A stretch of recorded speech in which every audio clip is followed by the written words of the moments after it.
So hey anime fans. The series name is What If Naruto Got Harem with My Hero Academia. So let's start the series. The sky over Tokyo tore with a sound that was not a sound, a deep, suboral rip that vibrated in the teeth and marrow of every living thing for 5 city blocks. It wasn't an explosion. It was a wound. A jagged, silent lightning bolt of violet and void slashed across the blue afternoon, and from its weeping edge, a single figure fell. Naruto Uzumaki hit the roof of a mixed-use apartment complex in a crouch, the reinforced concrete cratering beneath his sandals. Dust plumed. He didn't cough. His cerulean eyes, sharp with the hypervigilance of a shinobi who had ended a world war, scanned his surroundings in a single, fluid sweep. Where? The sensory overload was immediate, but not from enemy chakra. It was from everything else. The skyline was a glittering forest of impossible architecture. A man with wings like a jet stream shot past a kilometer away. A floating train, silent as a ghost, glided on an unseen track. The air thrummed with a low-grade energy that wasn't nature, wasn't chakra. It felt manufactured. The last thing he remembered was the white space between dimensions, a consequence of trying to stabilize a collapsing space-time barrier near Konoha's ruins. A failed jutsu? An enemy's final trap? He'd felt a pull, a foreign energy that tasted like cracking glass and sterilized metal, and then... You are trespassing on private property in a restricted airspace. Identify yourself and your quirk registration number. The voice was synthetic, projected from a sleek, disc-shaped drone that hummed before him. A red laser scanned him from head to toe. Naruto straightened up, his orange jacket dusty but intact, the red swirl of his home village a defiant splash of color against the sterile grays and blues of this new city. Quirk? Naruto's voice was hoarse from disuse. He forced a grin, the instinctual mask. Hey, where am I? This isn't the land of fire. Scan inconclusive. No quirk factor detected. No registered emitter, transformation, or mutant-type signatures. Biological readings, anomalous. Elevated cellular energy unclassifiable. Subject designated anomaly. Containment protocol initiated. 3 figures dropped onto the rooftop perimeter with practiced, dramatic landings. The first was a man clad in form-fitting blue armor with silver highlights, a stylized T on his chest. Tembler, he announced, his voice carrying the weight of a public address. Pro Hero, rank 87. Stand down, anomaly. You are causing a public disturbance. To his left landed a woman whose hair shifted color like oil on water, her costume a kaleidoscope of patterns. Prism. Pro Hero, rank 92. Your uncontrolled dimensional incursion has been classified as a villain-level event. Surrender for processing. The third was larger, a brute with stone-like skin. Blockade. Pro Hero, rank 105. Don't make this difficult. Naruto's smile faded, replaced by a wary calm. Pro heroes? The term was alien, but their posture wasn't. It was a containment formation. But their intent, it wasn't the killing intent of Akatsuki or Madara. It was colder. Procedural. Like they were dealing with a hazardous spill. I don't want to fight, Naruto said, his hands open at his sides.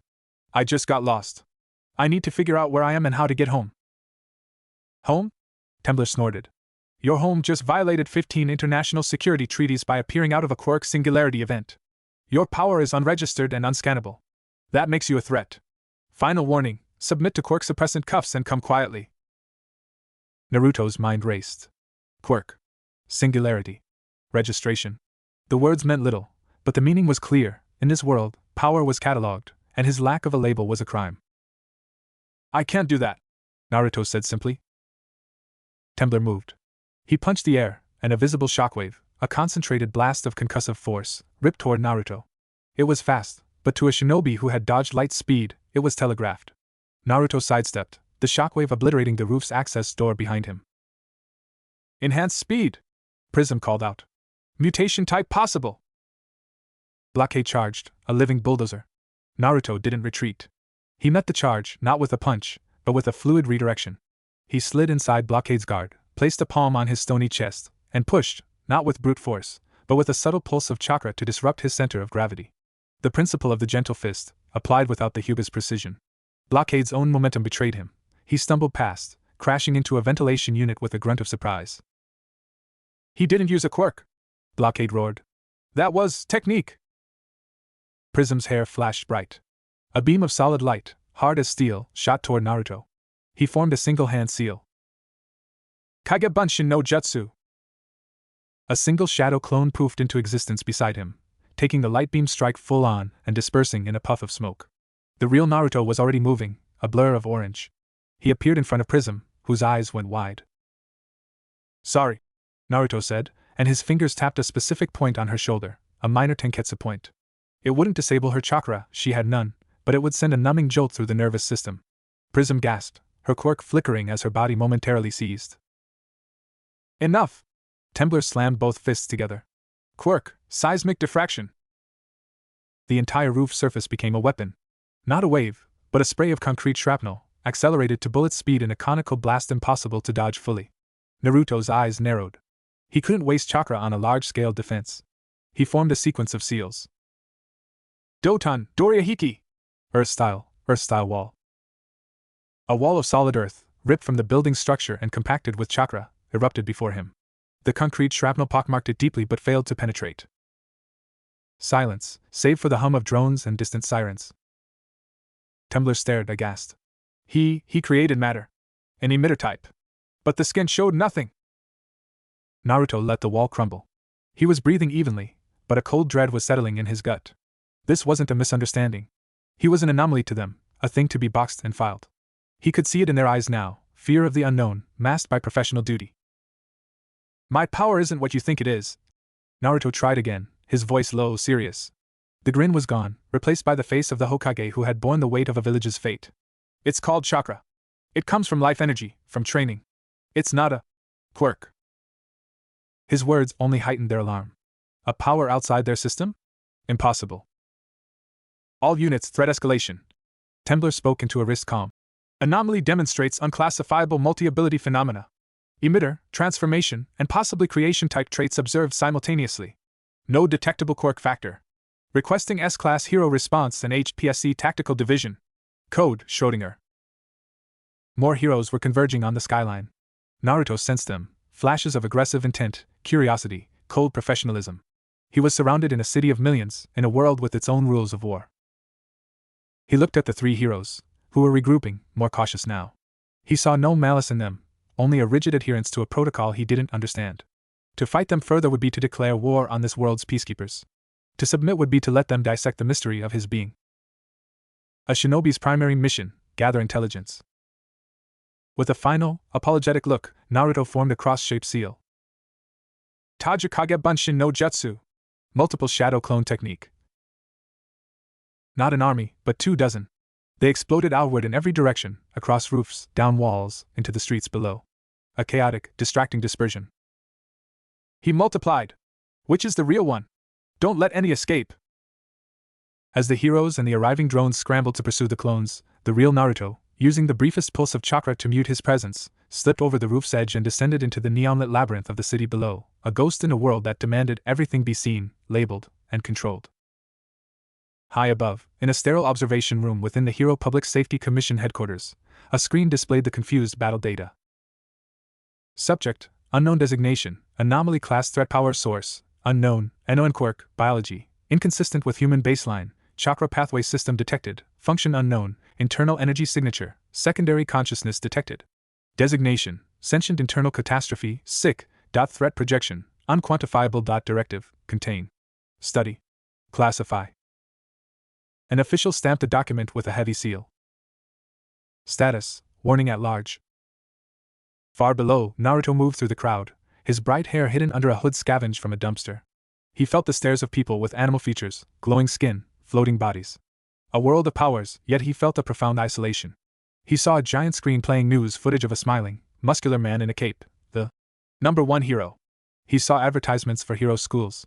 He saw a young boy with plain features, quirkless, being jostled aside by a group of teens with minor flashy abilities, their laughter cruel. In that boy's resigned, hurt eyes, Naruto saw a reflection of his own childhood. The loneliness of being outside the system. He clenched his fist. This world had peace, but it was a peace built on categories. Heroes and villains. Powerful and quirkless. Registered and anomalous. And he, Naruto Uzumaki, with the chakra of a sage and a nine-tailed fox in his gut, with the soul of a shinobi forged in war and sacrifice, fit into none of them. He was a paradox. And in a society built on the logic of quirks, a paradox was the most dangerous thing of all. The hunt was on. But Naruto was not a villain to be hunted. He was a fact to be confronted. And his presence, like a stone thrown into a still pond, had already begun to send ripples through the fragile order of Heroes society, cracks spreading silently through the foundation of everything it believed to be true. Chapter 2: The Unregistered. The underbelly of the city was a symphony of dripping pipes, stale air, and the low thrum of distant traffic. Naruto moved through the maintenance tunnels with the ingrained silence of a shinobi, his sandals making no sound on the grimy concrete. The orange jacket was gone, stored in a scroll along with his forehead protector. He wore dark, nondescript trousers and a gray hoodie scavenged from a donation bin, the fabric rough against his skin. He was a ghost, a smear of shadow in a world of dazzling light. Above, the hunt was broadcast on every screen. The unidentified individual, designated anomaly, remains at large. The Hero Public Safety Commission has issued a public advisory. The anomaly possesses dangerous, unregistered multifaceted abilities. He is to be considered highly unpredictable and potentially volatile. Do not approach. Report any sightings immediately to the Hero Hotline. A pixelated image of his face, drawn from drone footage, flashed on the screen. His determined blue eyes stared out at the city. The label beneath him burned in bold red letters, Anomaly Class Threat. Naruto leaned against a cold pipe, closing his eyes. He extended his senses, not with chakra, but with the raw instinct of a predator. He could feel the pressure of the city above, the frantic, swirling emotions of fear, curiosity, and blatant excitement. The anomaly was the newest entertainment. He could also feel specific, sharp points of intent, professional, methodical, sweeping grids. The heroes were searching systematically. They had protocols for this. They're not used to someone who doesn't play by their rules, a familiar, gruff voice echoed in his mind. I know, Kurama, Naruto thought back, his internal voice weary. This place, it's so different. Their power is in their blood, but they treat it like a tool you get a license for. Humph. A cage is a cage, no matter how gilded the bars. They saw your power and their first instinct was to put it in a box labeled dangerous. Pathetic. It's not that simple, Naruto argued, thinking of Tembler's rigid duty, Prism's flicker of confusion. They think they're keeping people safe. By hunting you for being different? Sounds familiar, doesn't it? The old pain, a phantom ache in his soul, throbbed. Yes. It was familiar. The village's fear of the fox. The hidden stairs. The label of monster before he'd ever thrown a punch. But he was not a child anymore. He was Naruto Uzumaki, 7th Hokage. He wouldn't let this world's fear define him. He needed to understand it first. He needed to see the society from the ground, not from the crosshairs of its enforcers. Emerging into a dingy alley in a less prosperous district, Naruto was immediately struck by the dichotomy. The main streets were clean, patrolled by visible heroes in colorful costumes, full of smiling, confident people using their quirks for minor conveniences, a woman with extendable arms reaching a high shelf, a man lighting a cigarette with a fingertip. But here, the walls were stained with graffiti, the air smelled of decay, and the people moved with a hurried, hunched gait. Their quirks were often subtle, useless, or visibly grotesque. A man with skin like bark, a child with eyes that wept continuously, leaving acid-pitted trails on her cheeks. He saw a small convenience store, its windows barred. A sign in the door read, "Quirk use prohibited on premises. Licensed heroes exempt." A system within a system. Naruto pushed the door open, a bell jingling. The clerk, an elderly man with a rhino's horn protruding from his forehead, eyed him with profound disinterest. Naruto gathered a few basic food items, protein bars, water, things that required no preparation. As he approached the counter, a news segment played on a small TV mounted in the corner. Continued debate in the Diet regarding the proposed Quirk singularity doomsday theory and preemptive regulation. Meanwhile, the search for the anomaly has led to increased patrols in lower-tier districts. Critics argue this is a disproportionate allocation of resources, while the Commission maintains that an unquantifiable threat necessitates a citywide response. The screen cut to a press conference. A severe-looking woman in a crisp suit stood at a podium bearing the HPSC insignia. The anomaly represents a fundamental challenge to our understanding of power itself, she stated, her voice crisp. It is not a matter of if he is dangerous, but how dangerous. His very existence outside our regulatory frameworks is an inherent risk to public safety. We will find him. We will contain him. And we will study him to ensure this breach in our reality never happens again. Study him. The words were cold, clinical. They spoke of dissection tables and isolation cells. Naruto's hand tightened on a protein bar. The clerk noticed, his wary eyes flicking to Naruto's hood-shadowed face. You okay, kid? The old man grunted. Yeah, Naruto said, forcing his voice to be light. Just weird news. Always is, the clerk muttered, ringing up the items. Heroes chasing ghosts while the real problems fester down here. He gestured vaguely with a calloused hand. 20,000 yen. Naruto froze. Money. Currency. He had none. In the shinobi world, missions were paid in Rio, but his pouch was empty, lost between dimensions. He felt a flush of stupid, profound helplessness. He could level a mountain with a raisin gun, but he couldn't buy a meal. He began, shame heating his cheeks. The clerk's eyes narrowed. You gonna pay or not? Don't make me call the patrol. They're jumpy today. Before Naruto could respond, to apologize, to run, the shop bell jingled again. A figure shuffled in. A boy, maybe 14 or 15, with plain features, mousy brown hair, and eyes that held a deep, weary intelligence. He wore a junior high uniform that was slightly too big. He didn't look at Naruto or the clerk, just moved to the back of the store. The clerk sighed, his suspicion shifting to a different kind of annoyance. You again. You're not shoplifting, are you, quirkless? The boy flinched as if struck. He kept his back turned, shoulders tense. No, sir. Just looking. Naruto's earlier glimpse, the boy being bullied, flashed in his mind. This was him. The label hung in the air, heavier than any insult, quirkless. An outcast, Kurama observed, no trace of mockery now. Like you were. But his cage has no door. He was born outside their system.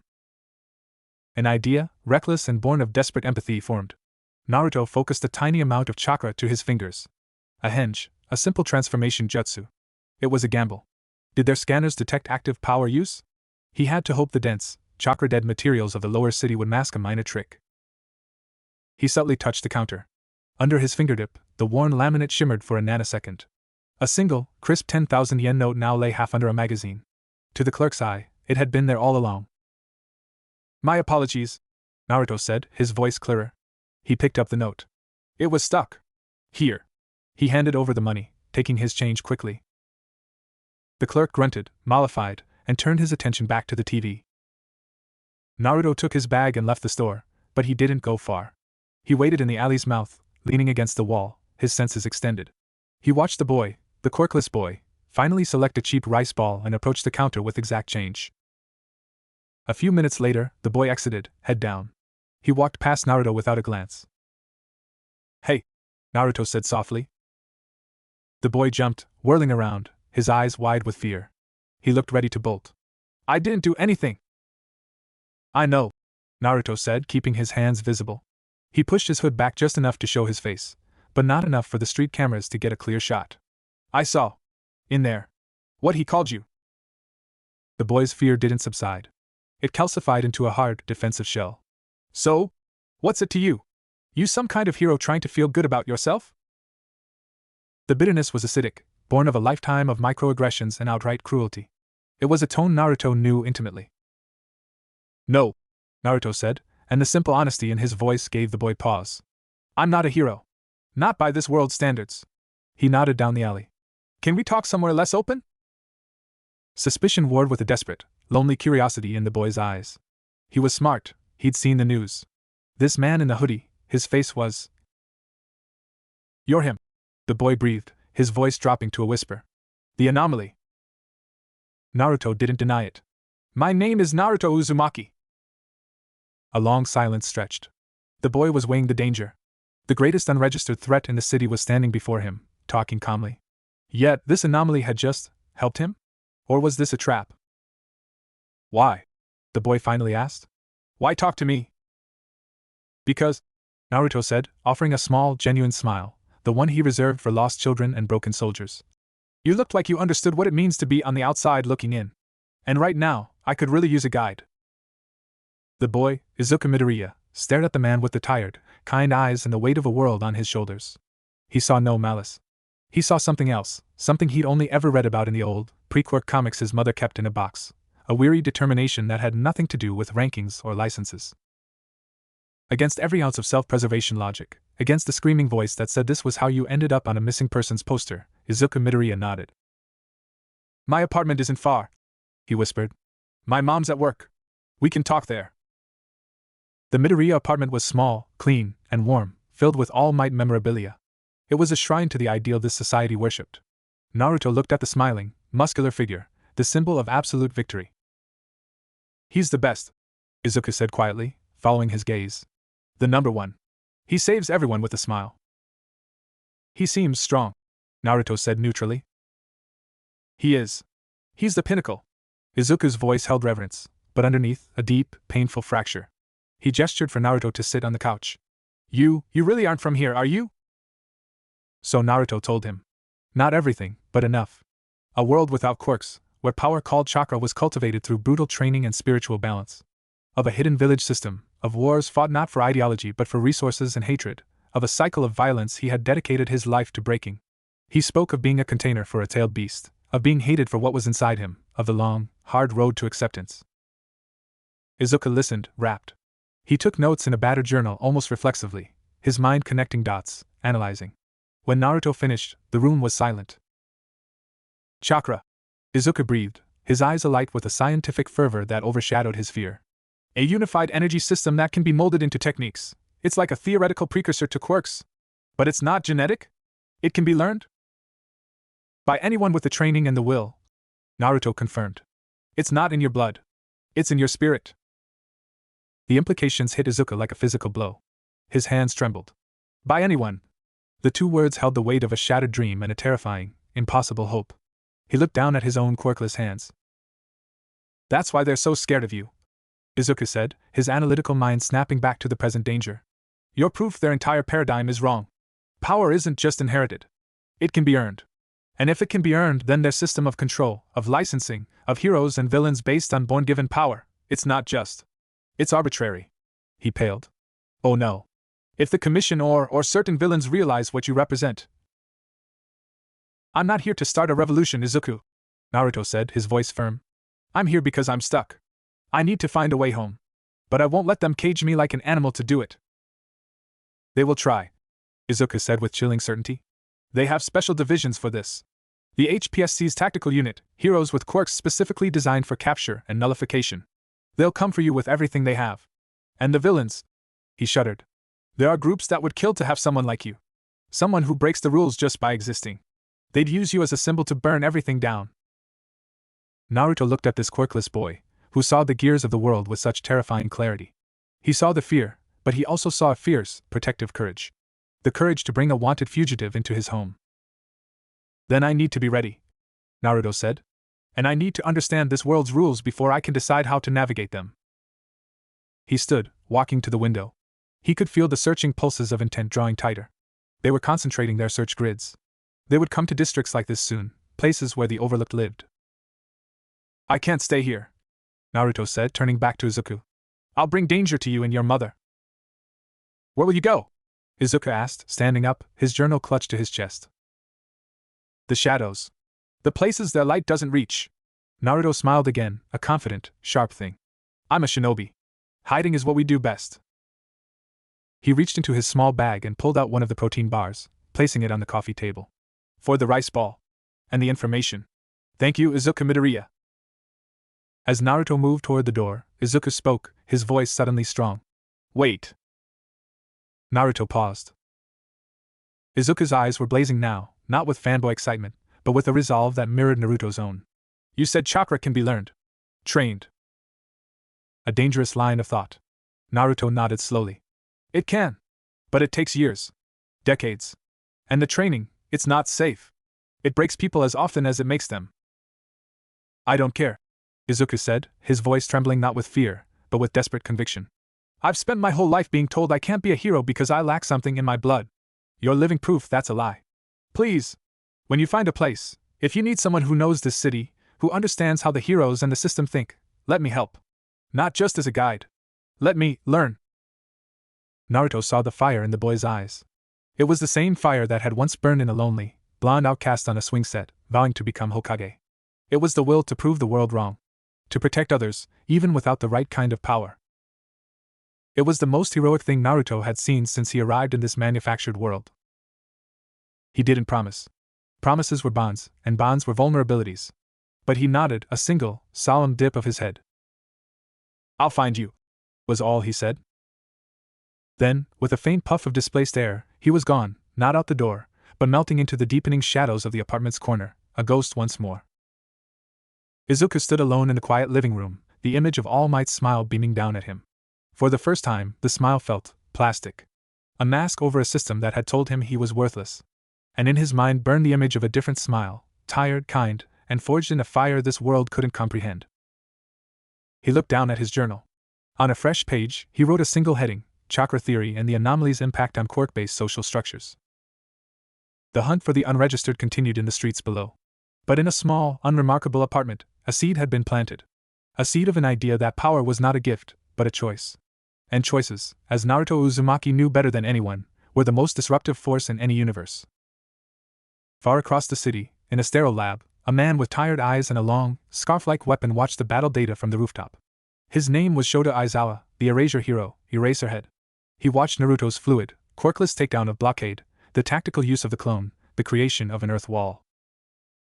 He didn't rely on a single overwhelming power, Aizawa muttered to the empty room. He assessed, adapted, used misdirection and precision. Like a martial artist. But the wall, that was creation. Multifaceted abilities without a genetic signature.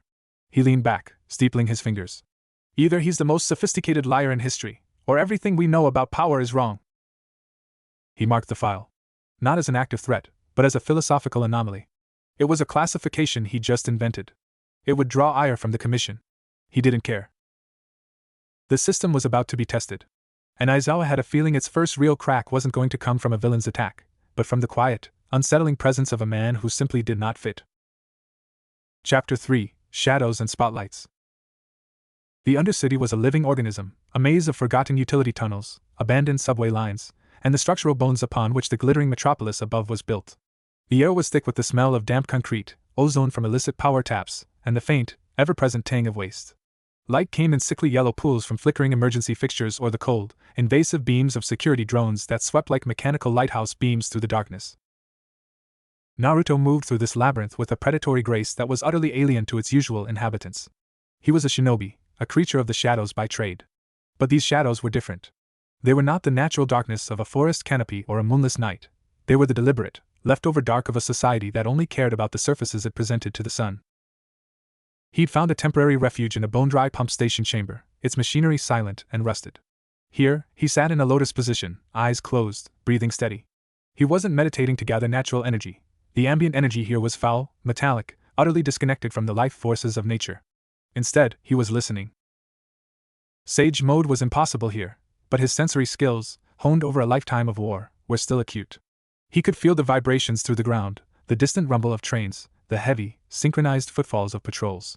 He could hear the skittering of rats, the drip of water, and more importantly, the hushed, fearful conversations of the Undercity's human inhabitants. They were the discarded. People with quirks deemed villainous or unsightly. The chronically poor, the unregistered, the ones who had slipped through the cracks of the heroic society's safety net. They spoke in whispers of sweeps, by underground heroes, of sudden disappearances, of a new, terrifying presence that had the surface dwellers in a panic.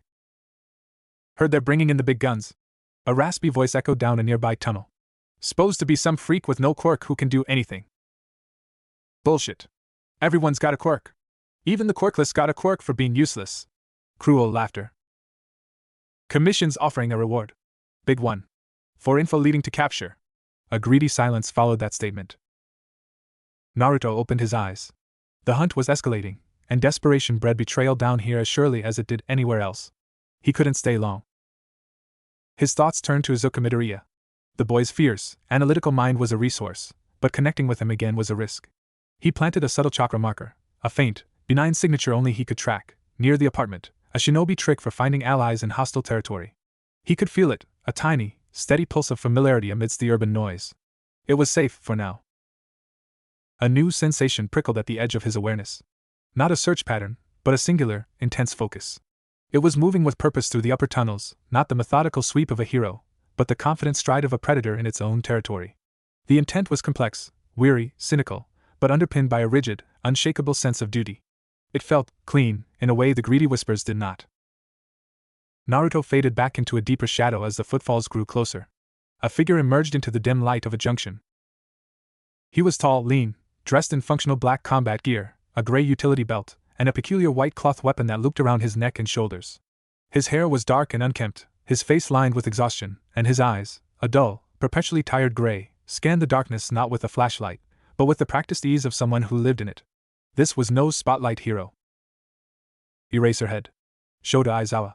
His file had been brief and the news snippets Izuku had shown Naruto. An underground hero. Low public ranking, high effectiveness. Quirk, erasure. Can nullify emitter and transformation type quirks by looking at the user. Aizawa stopped in the center of the junction, not even pretending to search. He spoke, his voice a low, flat monotone that carried easily in the silent tunnel. I know you're here. Your hiding is proficient.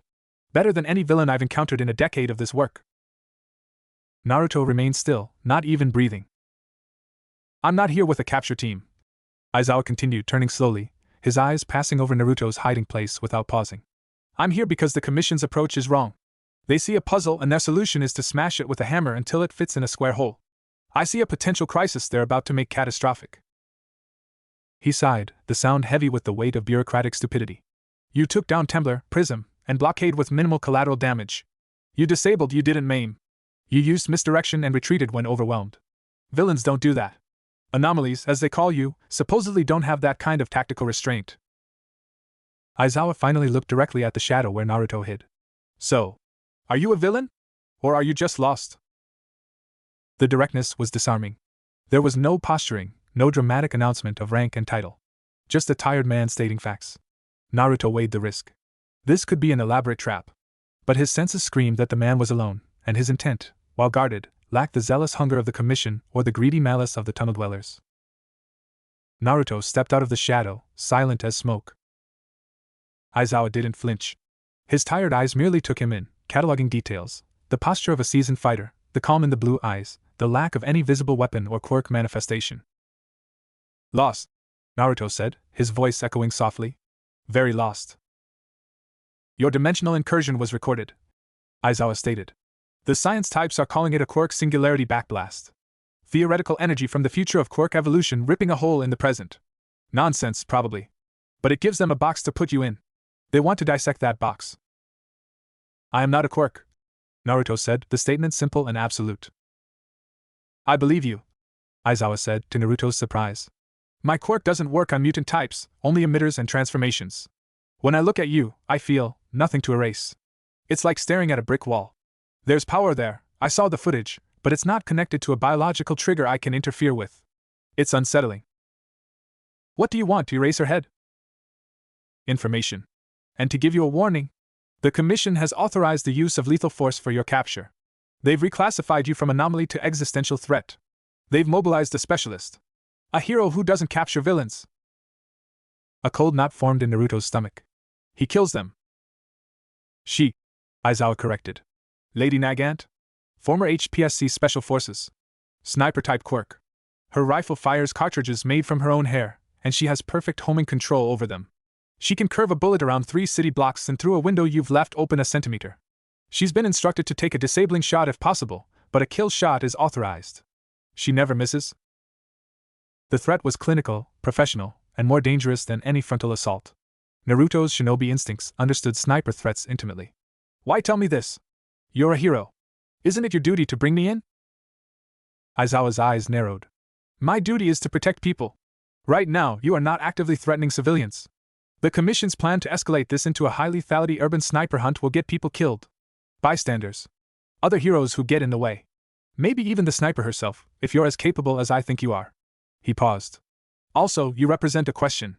A question this society has buried for generations. The question of what power really is. Smothering that question with a bullet seems counterproductive to actual peace. He was a man who lived in the gray areas, who understood that the bright, binary world of hero and villain was a fantasy sold to the public. Naruto respected that. The warning is appreciated, Naruto said. The information, what do you need to know? Your endgame. If I somehow help you find a way back to where you came from, do you go? Quietly? Naruto met his gaze. If I can, yes. My home needs me. But I won't be experimented on to make it happen. Aizawa nodded as if he'd expected that answer. Then we have a problem. The only people with the knowledge or technology to possibly understand dimensional mechanics are the very ones who want to dissect you. Or? There are elements outside the law. Villains, yes, but also independent researchers.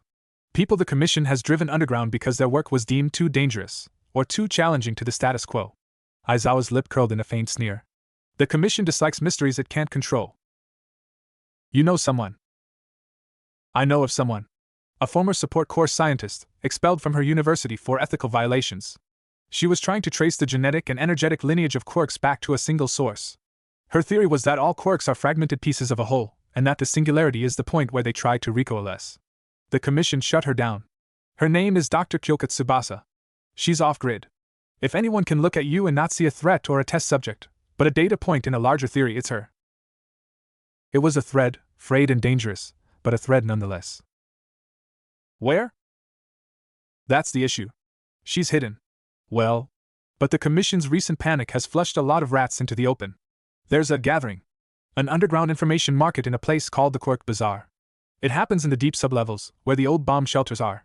If anyone has a line on Tsubasa, or on dimensional research that isn't Commission-sanctioned, it will be there. It's happening tonight. Naruto understood. A trap. For me. Undoubtedly, Aizawa said. The Commission will have it staked out. So will every 2-bit informant looking for the reward. But it's also the only lead. I can't go. I'm too well known in the underground. My presence would trigger an immediate shutdown. So you give me the information and let me walk into the lion's den. I'm giving you a choice, Aizawa corrected. Stay in the shadows, keep running until Lady Nagant finds a clear shot. Or step into a different kind of shadow, where the danger is at least something you can fight. He turned to leave. The bazaar is in Sector 7 of the old Chiyoda shelters. Access is through a maintenance hatch in the Sunshine Flower Park. It's a joke they find funny. Entry requires a token, a specific, out-of-circulation yen coin from the dawn of the Quark era. You'll have to procure one.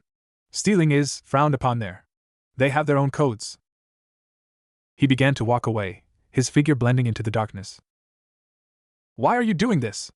Naruto called after him. Aizawa paused, not looking back. Because a society that kills what it doesn't understand is no society worth being a hero for. And then he was gone. Procuring the coin was an education in the underworld's economy. Naruto found a small, heavily fortified pawnshop run by a man with a quirk that let him sense the age and authenticity of objects through touch.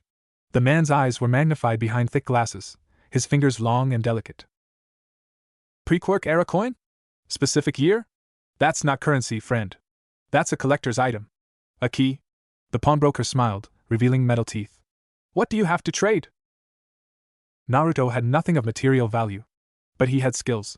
He offered information, a detailed, first-hand account of the rooftop battle from his perspective, including the weaknesses and reaction times of the 3 pro-heroes. It was intelligence of immense value to the underworld. The pawnbroker's eyes gleamed. He produced a small, worn silver coin from a locked case. The trade was made in silence. As night fell, Naruto moved toward the Sunshine Flower Park.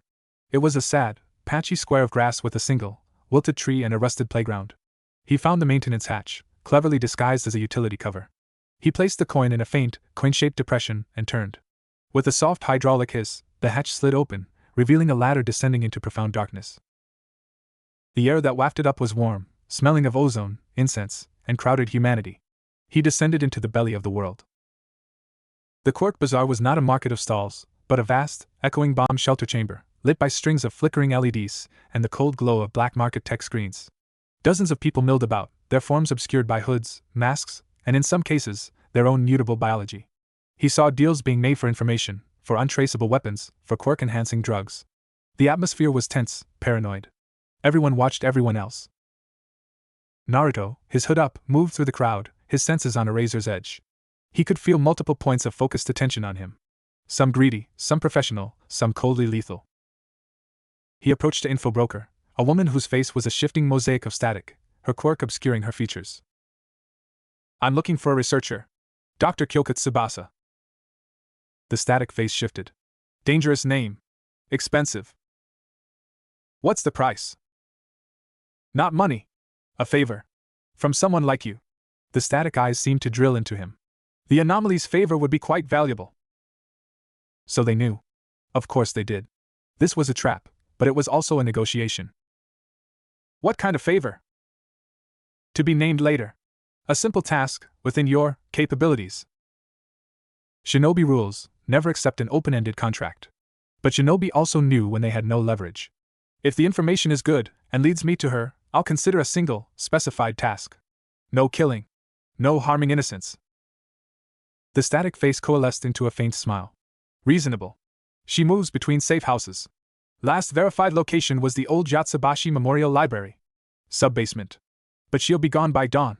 The Commission's tactical squad raided her last lab 2 days ago. She's running. It was something. A location, a timeline.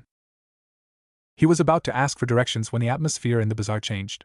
A sudden, freezing silence fell. The paranoid chatter died. All heads turned toward one of the entrances. 3 figures walked in. They didn't wear hero costumes, but tailored black suits. Their faces were impassive, their eyes hidden behind data-linked glasses. HPSC Tactical Division. Cleaners. The lead agent spoke, his voice amplified by a subvocal mic. It was flat, devoid of humanity. By the authority of the Hero Public Safety Commission, this gathering is disbanded. All transactions are nullified. You will submit to identification and scanning. The individual designated anomaly will surrender immediately.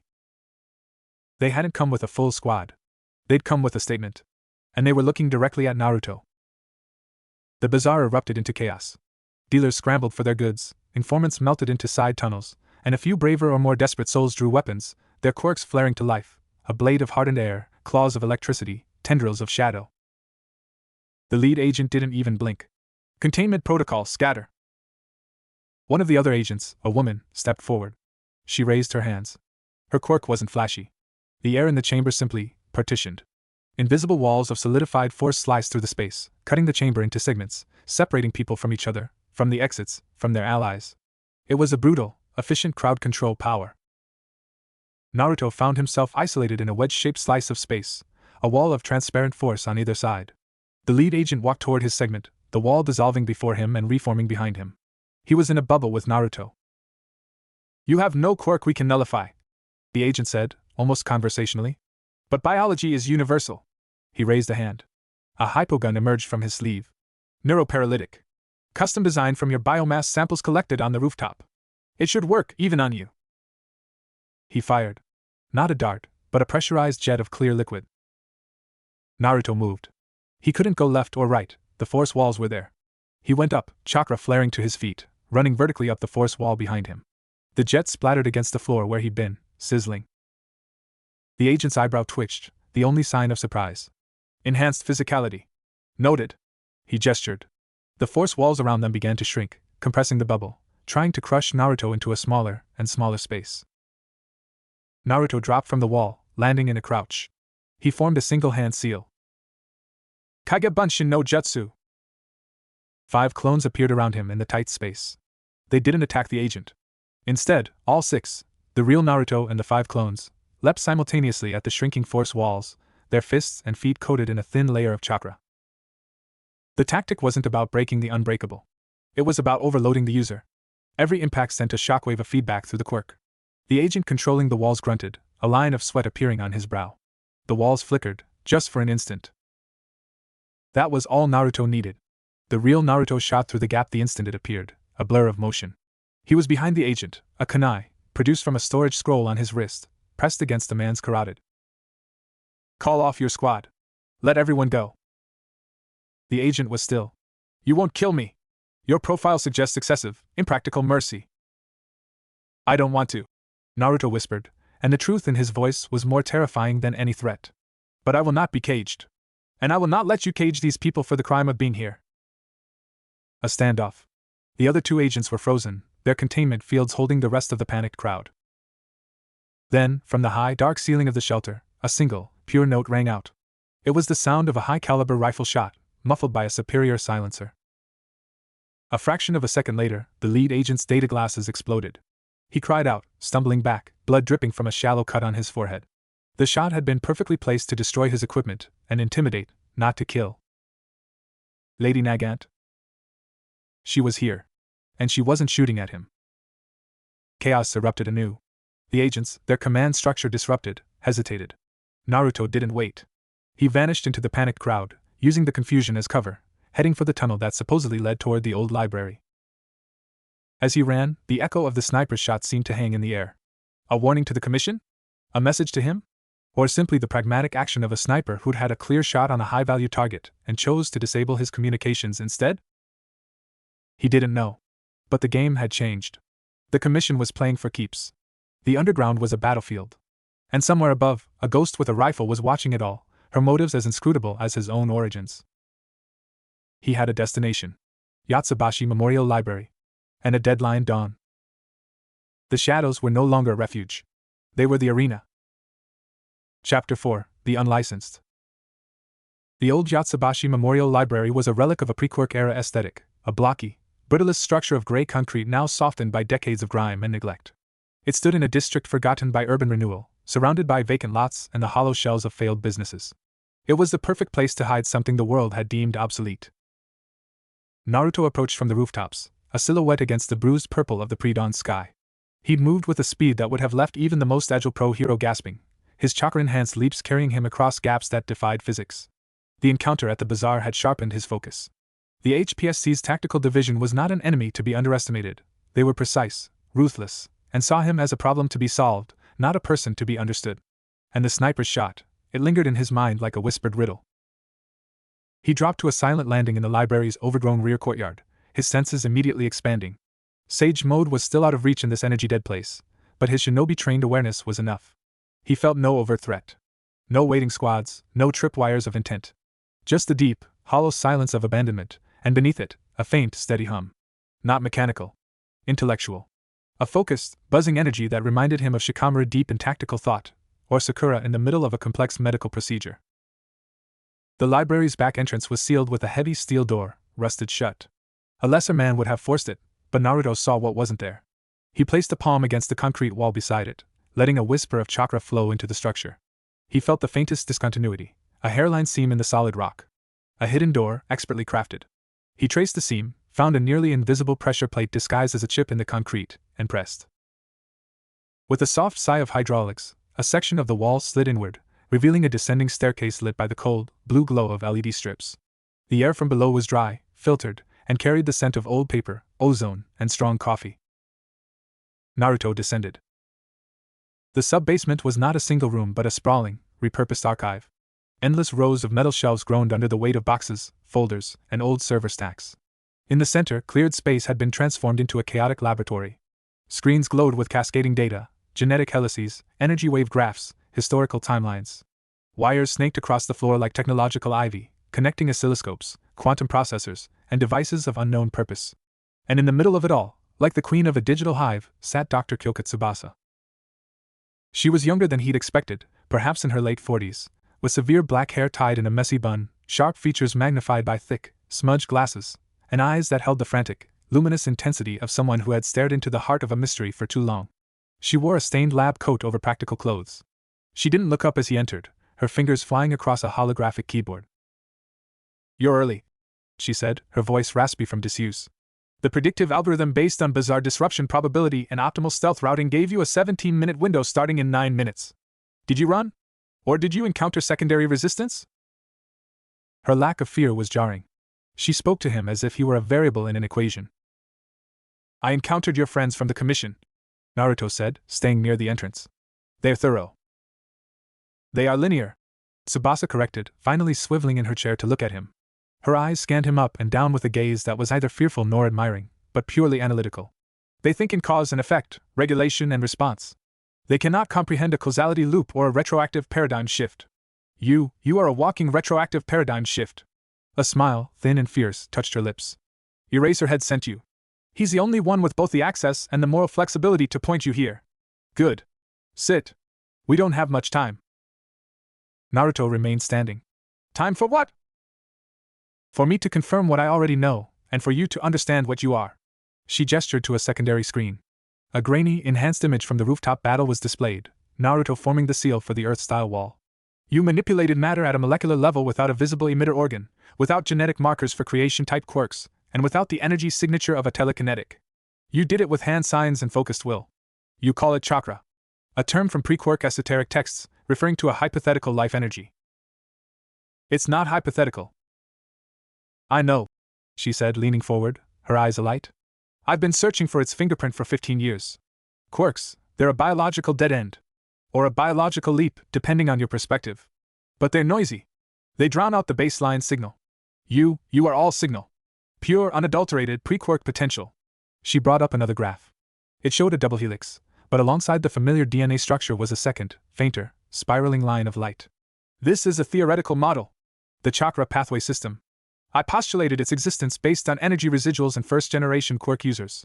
The Commission called it mystical nonsense and revoked my funding. You are the living proof. Naruto felt a chill that had nothing to do with the room's temperature. This woman, in a dusty basement, had deduced the framework of his world's power system from scraps and theory. What do you want from me? A blood sample. A chakra demonstration under controlled sensors. And your story? Her gaze was hungry, but not with greed. With the thirst of a woman dying of curiosity in a desert of enforced ignorance. In return, I will give you my theory on how you got here, and the only possible vector for getting you back. It was a fair trade. More than fair. But trust was a luxury he couldn't afford. The Commission is coming. They know about this place. They know about my last place, Tsubasa said, waving a hand. I have 3 dozen like this. Data is fluid. I move it, not me. This node will be scrubbed and abandoned in. She checked a monitor. 23 minutes. We have until then. Now. The sample. Hesitantly, Naruto extended his arm. Tsubasa was brisk, professional.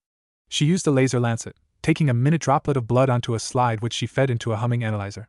As it worked, she gestured for him to demonstrate chakra. He focused, forming a small, spinning sphere of blue energy, a tiny, harmless raisingan, in his palm. The lights in the lab dimmed momentarily as the device drawing power redirected it to sensors. Holographic readouts exploded around them: energy density, waveform, frequency, interaction with local gravity, all numbers and graphs that meant nothing to Naruto, but which made Tsubasa breathe. Fascinating. Like a prayer. It's self-sustaining, she murmured. It draws from an internal well in an ambient field? But not the electromagnetic spectrum. A subtler stratum. Biospiritual, for lack of a better term. This is not a mutation. This is a heritage. The blood analyzer beeped. Tsubasa read the results, and her face went pale. She looked from the screen to Naruto, her earlier frenzy replaced by something like awe and deep pity. Your DNA, it's human. But layered with something else. A symbiotic entity of immense chakra density. The sentient internal catastrophe their scanners detected. She met his eyes. You contain a tailed beast. Naruto's guard went up fully. You know of them? Legends. Fragments from the dawn of quirks. Beings of pure chakra, of nature itself. In my theory, the appearance of quirks was not a random mutation. It was a catastrophic reaction. A shockwave. She brought up a global map, then overlaid it with the first recorded instances of quirks. The genetic spark appeared worldwide, simultaneously, with the glowing baby in Qing. But my research into seismic and atmospheric records from that period, there was a prior, global energy surge. A pulse of an unknown frequency that saturated the biosphere. I believe that pulse was the death cry, or the birth scream, of a being like the one inside you. The chakra it released fragmented, lodged itself in human genetics, and expressed itself chaotically as quirks. You don't have a quirk, Uzumaki. You have the source. The implications crashed over Naruto like a tidal wave. If she was right, then every quirk user in this world was walking around with a shattered, bastardized piece of a power that, in his world, belonged to the tailed beasts and the Sage of Six Paths. It explained why their powers felt so disparate, so tied to biology. They were using chakra, but unconsciously through a broken lens. The dimensional rupture that brought you here, Tsubasa continued, her voice gaining speed. It wasn't an accident. It was an attraction. A resonance. This world is saturated with the scattered, dormant chakra of that original event. Your presence, your intact chakra system, it's like a magnet for those fragments. The singularity event they fear, the evolution of quirks beyond human control, it's not evolution. It's coalescence. And you are the catalyst. A horrifying thought dawned on Naruto. You mean my being here could cause quirks to go haywire? To merge? Or awaken to their true, chaotic potential? Yes. You are a stability in yourself, but an instability in this ecosystem. She looked at the clock. 18 minutes. The vector for return. The energy that brought you here left a scar. A weak point in space-time. I can calculate its location. But reopening it would require a massive, focused release of chakra. The kind of release that would, for a moment, make you a beacon to every quirk-sensitive being on the planet. And it would likely cause a localized singularity event, a violent realignment of quirk factors in the immediate area. People could die. Or be transformed irrevocably. A choice. A terrible, shinobi choice. Go home, at the risk of unleashing unknown chaos on this world. Or stay, a permanent destabilizing element, a fugitive until the Commission or a villain finally put him down. Before he could process it, alarms flashed silently on her main screen. Red outlines of human figures appeared at the perimeter of the building above. Thermal signatures. Many of them. Not just tactical. These moved with the fluid, confident gait of pro heroes. They're early, Tsubasa said, her calm cracking for the first time. They must have tracked the energy spike from your demonstration. Foolish. Sentimental of me to ask. She began frantically typing. Data streams initiated transfer to offsite servers. You need to leave. The east wall, section B7. There's a blowout panel into the old storm drain. It will take you to the river. What about you? I am a ghost with backups. They'll find an empty room and a rigged EMP that will fry any unshielded drive they bring. She looked at him, her eyes serious. Uzumaki. You represent a truth this world has buried. That power is not owned, it is cultivated. That it comes with a spiritual cost. They will try to destroy you because you cannot be controlled. Do not let them. And do not let the villains twist you into a weapon. You are a question. Sometimes, a question is more powerful than any answer. He nodded, a gesture of deep respect from one outcast to another. He moved to the east wall, found the almost invisible seam. He turned back. The scar. Where is it? She didn't look up from her terminal. Sector 0. Ground Zero of the first quirk manifestation. The old Xinqing Municipal District in China. It's a monument now. Heavily guarded. Getting there, generating the energy needed, it would be an act of war. A final, decisive keystroke. Go. Naruto slammed his palm against the panel. It blew outward with a muffled thump, revealing a dark, wet tunnel smelling of stagnant water. He plunged into the darkness just as the main entrance to the lab dissolved in a flash of concentrated heat, and the first of the pro heroes, clad in heavy, specialized armor, dropped through the hole. He heard Tsubasa's voice, calm and laced with sarcasm. Gentlemen, you're just in time for the light show. Then a deafening crackle and a wash of blue light filled the tunnel behind him as the EMP discharged. Naruto ran, the cold water splashing around his ankles, the weight of new knowledge heavy on his soul. He was not just an anomaly. He was a walking historical correction. A key to a lock this world had welded shut. Above, in the gray dawn, the operations commander, a hero known as Stonewall for his impenetrable defense, surveyed the empty lab. His comms were dead, his team's electronic gear fried. All that was left was cooling equipment and the smell of ozone. Report. He growled into a hardline radio. Subject escaped via storm drain. No sign of Tsubasa. She must have had a physical escape route prepped. The lab is a clean wipe. Stonewall clenched his fist. And the anomaly? Heading for the Sumida River. We have aerial assets converging. He'll be in the open. No. A new, smooth voice cut over the channel. It was the HPSC director herself. Recall the aerial units. Let him reach the river. Let him think he's escaped. Director? He'll be in a perfect kill zone. Open water, minimal collateral. I am authorizing Lady Nagant to execute termination protocol. There was a heavy silence on the channel. Understood, Stonewall said, his voice hollow. On a skyscraper overlooking the river's mouth, a figure lay prone on a cooling vent. Lady Nagant, her hair the color of gunmetal, peered through the scope of her rifle, which was fashioned from her own solidified hair. The crosshairs hovered over the point where the storm drain emptied into the wide, gray expanse of the Sumida. In her ear, the director's voice was calm. You have a clear shot? I always have a clear shot, Nagant murmured, her finger resting lightly on the trigger. But he's not in the open yet. The moment he is, we cannot risk him making contact with Tsubasa again, or with any other underground element. He is too great an unknown. End it. Nagant said nothing. In her scope, the world was reduced to distance, windage, and the tiny, waiting circle of black where the drain met the light. She saw a flicker of movement in the tunnel's mouth. A shadow. Her finger tightened. But the shadow didn't emerge. It stopped just inside the rim of darkness. He knows, she thought, a flicker of something that might have been professional respect crossing her mind. He senses the threat. Down in the tunnel, Naruto stood perfectly still, the hair on the back of his neck standing on end. The pre-dawn light ahead was a deadly invitation. Kurama's growl reverberated in his skull. Sniper. Hi. East. The intent is cold. Professional. No hatred. Just a job. Can we take the shot? Naruto thought back, already calculating angles, distances. Not without exposing ourselves. She has the vantage. This is a trap. They herded you here. Naruto closed his eyes. He couldn't go out. He couldn't go back. He was cornered. Then, a new sensation. Not from above, but from the river itself. A vessel, moving fast. And on it, a familiar, weary, yet defiant intent. He risked a glance, chakra enhancing his vision. A small, unmarked speedboat skipped across the waves, heading directly for the drain outlet. At the helm, his capture weapon whipping in the wind, was Eraserhead. And beside him, looking terrified but determined, was Izuku Midoriya. Aizawa cut the engine, letting the boat drift the last few meters, its nose nudging into the drain's concrete shelf. Get in! Now! It was madness. A pro-hero, aiding a fugitive. Bringing a civilian child into a sniper's kill zone. Naruto didn't hesitate. He moved, a blur of motion from darkness to the deck of the boat, crouching low. Down! Aizawa barked, and Izuku flattened himself. Aizawa looked up, his hair rising, his eyes blazing red as he activated his erasure quirk. He was looking directly at the distant skyscraper where Nagant lay. In her scope, Nagant saw the red glow of Eraserhead's eyes through her magnification. For an instant, her quirk, the homing ability linked to her hair and will, flickered. The perfect certainty of the shot wavered.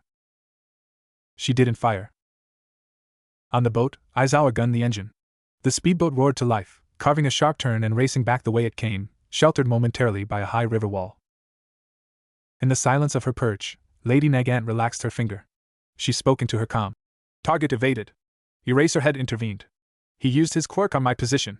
Shot was compromised. The director's voice was icy. Eraserhead. He's crossed the line. Retrieve the anomaly. And detain Eraserhead for questioning. Nagant dismantled her rifle, the solid hair softening and rejoining her mane locks. Understood. But as she packed her gear, her mind was on the look in Eraserhead's glowing eyes, not just defiance, but a profound disappointment in the system he served. And on the anomaly, who had sensed the trap without any technological aid.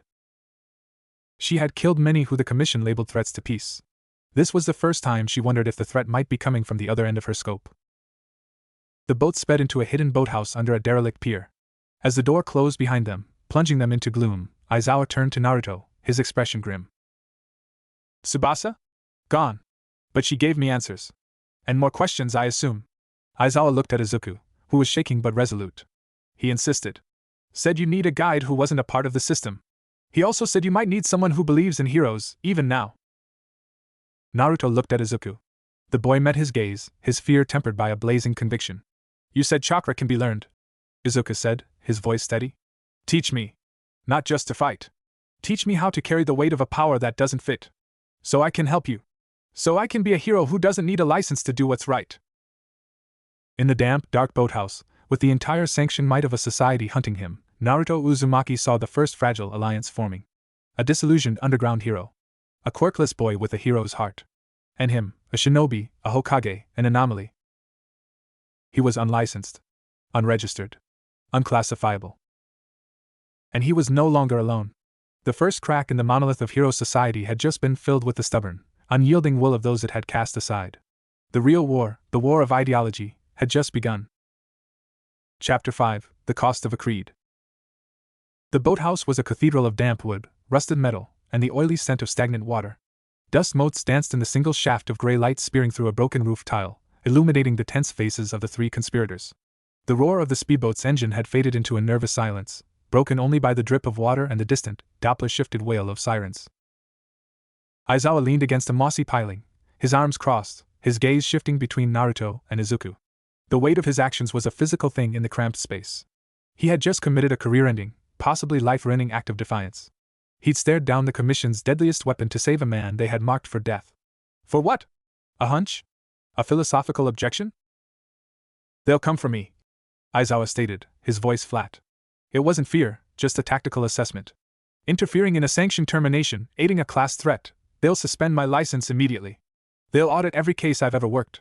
They'll try to discredit me, and if that fails, they'll find a reason to have me quietly disappear into a black site cell next to Tsubasa. He looked at Naruto. Your information had better be worth the price of my life. Naruto met his gaze, the flippant grin utterly absent. Dr. Tsubasa believes quirks are fragmented pieces of chakra. That my presence here is causing them to resonate, possibly destabilize. She said the way home is through a scar at ground zero of the first quirk manifestation. In Qing. Aizawa's eyes widened a fraction. China. That's an international incident waiting to happen. And destabilize quirks? What does that even mean? It means, Izuku interjected, his voice trembling with a scholar's excitement and a civilian's dread, that the fundamental assumption of hero society, that quirks are stable, inheritable genetic traits, might be wrong. They might be energetic parasites or echoes. And Naruto-san is like a tuning fork for that energy. He looked at Naruto, his green eyes wide. You said the tailed beasts in your world were beings of pure nature chakra. What if the first quirk wasn't a mutation, but an infection? A piece of a dying or dispersing being like Kurama, lodging in human DNA? The theory hung in the air, ugly and revolutionary. It painted quirks not as a glorious evolution, but as a spiritual contamination. Aizawa pushed off the piling, pacing a short, frustrated line.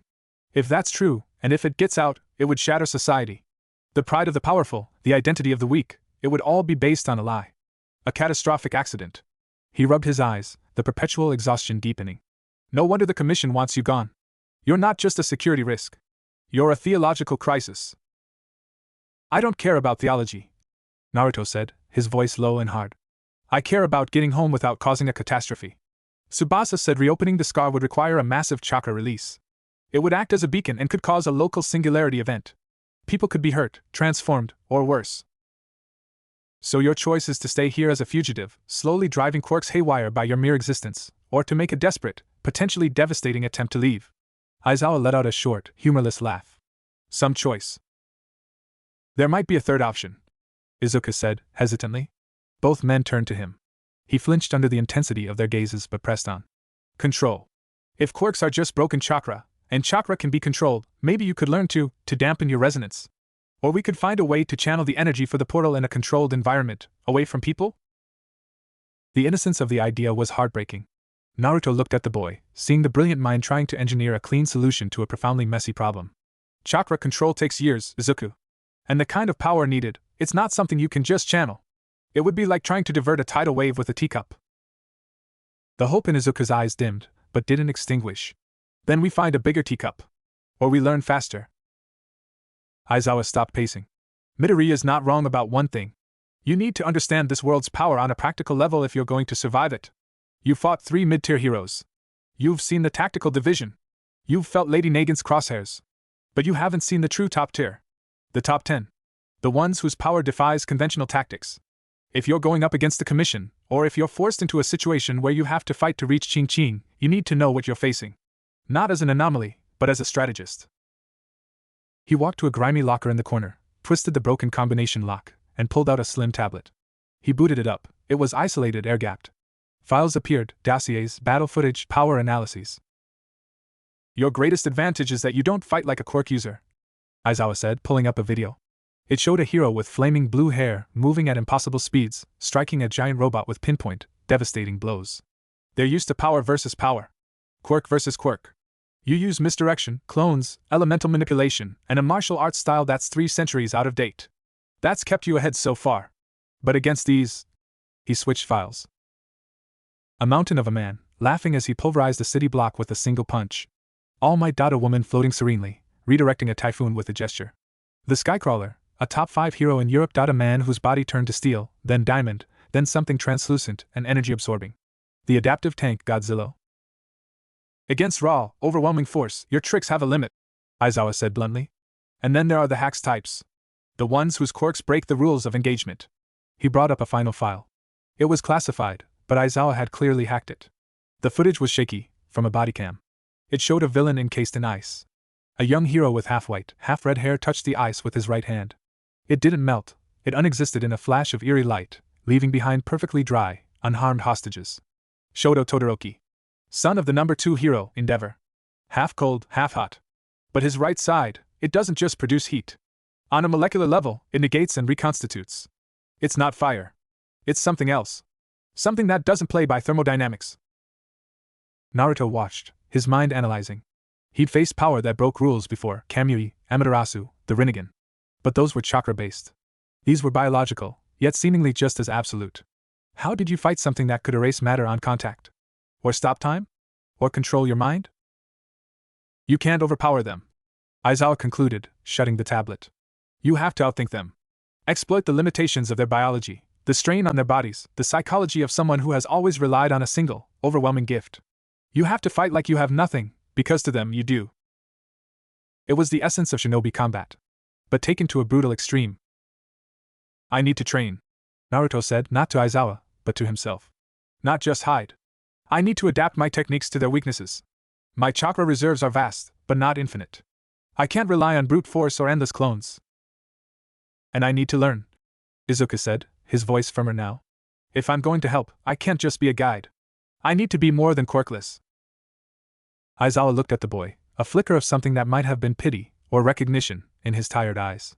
Learning to fight takes time you don't have. But learning to observe, to analyze, to find the flaw in any system, that you can start now. He tossed the tablet to Izuku, who fumbled but caught it. Those files. Study them. Cross-reference hero public performance records with medical withdrawal logs, support gear invoices, family backgrounds. Find the cracks. Everyone has a price, a limit, a secret. Heroes are no exception. It was a cynical, devastating lesson. Izuku hugged the tablet to his chest, his face pale. He was being asked to deconstruct the idols he worshipped. Naruto placed a hand on his shoulder. Knowing someone's weakness isn't about exploiting it for evil, Izuku. It's about understanding them. Sometimes, to protect people from a runaway power, you need to know how to stop it without destroying the person wielding it. The boy nodded slowly, the moral compass within him recalibrating to a starker, more complex truth. Aizawa's phone, a burner, buzzed once. He read the message, his face hardening into stone. They've moved. My apartment is being raided as we speak. My agency is under lockdown for audit. They're making their move to isolate me. He looked at Naruto. I have a place. An old safe house from my early days before I was licensed. It's off-grid. No power, no water. But it's defensible and unknown to the Commission. We can go there, lay low, plan. But we move now. The trio slipped out of the boathouse like ghosts, melting into the labyrinth of docks and warehouses. Aizawa led them on a circuitous, paranoid route, doubling back, using quirk-erased alleys where possible. Naruto could feel the net tightening. The searching pulses of intent were more focused, more frequent. The Commission wasn't just looking for him anymore. They were looking for the traitor hero who'd helped him. After 2 hours of tense navigation, they arrived at a derelict neighborhood scheduled for demolition. The safe house was the basement of a condemned flower shop. The air inside was thick with dust and the ghostly scent of long-dead roses. Aizawa lit a kerosene lantern, revealing a sparse space, a cot, a table, shelves with canned goods, a first aid kit, and a bank of old-fashioned radio equipment. Home sweet home, Aizawa muttered deadpan. For the next week, they fell into a grim routine. Naruto trained, but not in the open. He practiced chakra control in the confined space, focusing on precision over power. He created a single shadow clone, not to fight, but to meditate alongside him, exploring the feel of this world's broken chakra, trying to sense its flow and its points of resistance. He found he could, with immense effort, gently nudge the ambient energy, not enough to affect a quirk, but enough to make a flickering light bulb stabilize, or a puddle of stagnant water ripple against gravity. It was a whisper of power in a world of shouts, but it was a start. Izuku devoured the data on the tablet, his notes sprawling across dozens of pages of a cheap notebook. He correlated weaknesses: a top 10 hero in America with a vibration quirk who suffered from crippling migraines. A Japanese hero with invulnerability who had a documented, severe allergy to a specific synthetic polymer used in some villain weapons. He began building profiles, not of heroes, but of their breaking points.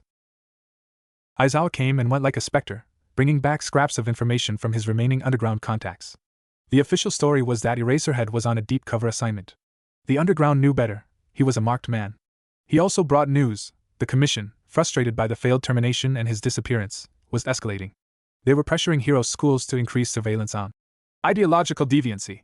They were pushing a new bill in the Diet to expand the definition of villain to include those who espouse anti-registration rhetoric or who provide aid to unregistered combatants. They were building a legal framework to make what Naruto was, and what Aizawa had done, not just illegal, but unthinkable. On the 8th night, Aizawa returned later than usual, his expression graver than Naruto had ever seen it. He didn't speak, just handed Naruto a folded printout from a public bulletin board. It was a grainy photo, taken from a long lens. It showed a woman with severe black hair being escorted by 2 tactical division agents into a nondescript black van. Her hands were cuffed with quirk suppressants, though she had no combat quirk. Dr. Kyoka Tsubasa. The headline below was brief: Renegade researcher apprehended for endangering public safety. Commission assures public of full cooperation. They have her, Aizawa said, his voice hollow. They'll break her.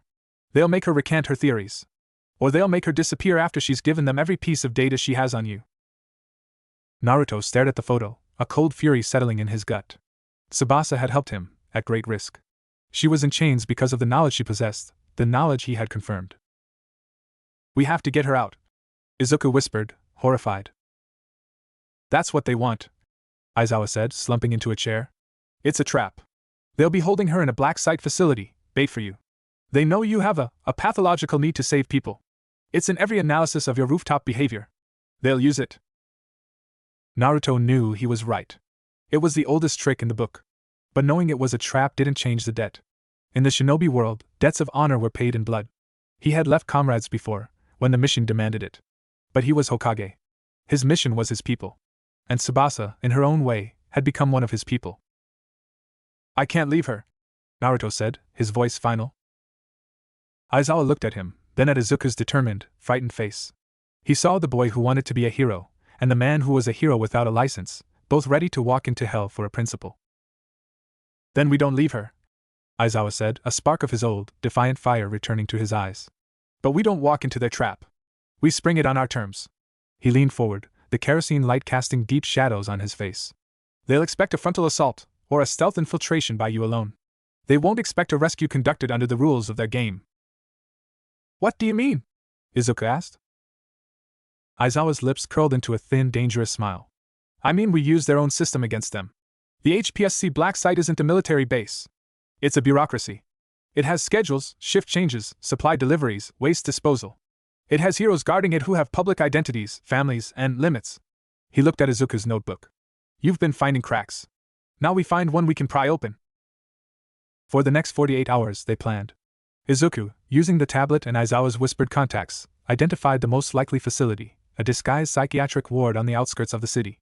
He cross-referenced guard rotations with publicly available hero activity logs, finding a 6-minute window every third night where the primary perimeter hero, a man with a sonic disruption quirk named Banshee, was relieved by an internal guard while he took a mandated, audiometric recalibration break. Banshee had a son with a rare genetic illness. His medical bills were astronomical. His public hero's salary wasn't enough. It was a crack. Aizawa, moving like a ghost, made contact. The meeting was brief, tense, in a parking garage. The price was not money, but a promise, a guaranteed, anonymous donation to a specialized clinic in Switzerland for his son's treatment.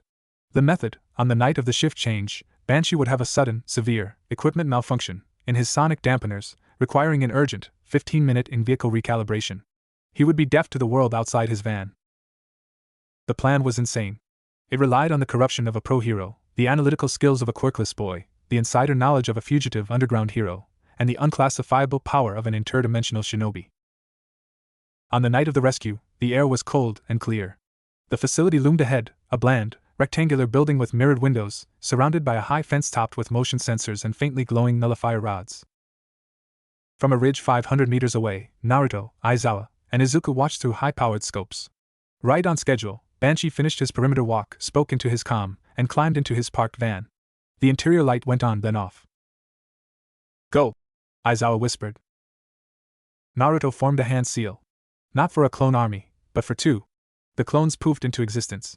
One, alongside the real Naruto, would form the primary team with Aizawa. The other had a different mission. The real Naruto and Aizawa, clad in dark clothing, moved like liquid night towards the fence. At the designated point, Izuku, from the ridge, used a laser pointer, invisible to the naked eye but clear through Naruto's chakra-enhanced vision, to pinpoint the single sensor whose feed was being looped by a device Aizawa had planted days earlier during a utility inspection. They were over the fence and across the manicured lawn in seconds, flattening themselves against the building's wall beside a service entrance. Aizawa produced a keycard, procured from a careless admin worker whose gambling debts had suddenly been forgiven. The door hissed open. Inside, the corridors were sterile, lit by fluorescent lights. The air hummed with suppressed energy. Naruto could feel it now, acutely, the dissonant, painful buzz of dozens of suppressed quirks, and beneath it, one familiar, sharp, intellectual hum. Tsubasa. They moved silently, Aizawa using his knowledge of facility layouts to avoid patrols. They reached a heavy security door labeled Subject Holding, High Value. A retinal scanner glowed beside it. This was the second crack. The on-duty internal guard for this sector was a woman named Lockpick, whose quirk allowed her to manipulate tiny mechanical parts with her mind, perfect for disabling locks from the inside. She also had a secret, a sister who was a metahuman activist, currently in commission custody for sedition. Aizawa had promised nothing. He had simply left a file where Lockpick would find it, detailing her sister's worsening condition in detention. As they watched, the scanner's light flickered and died.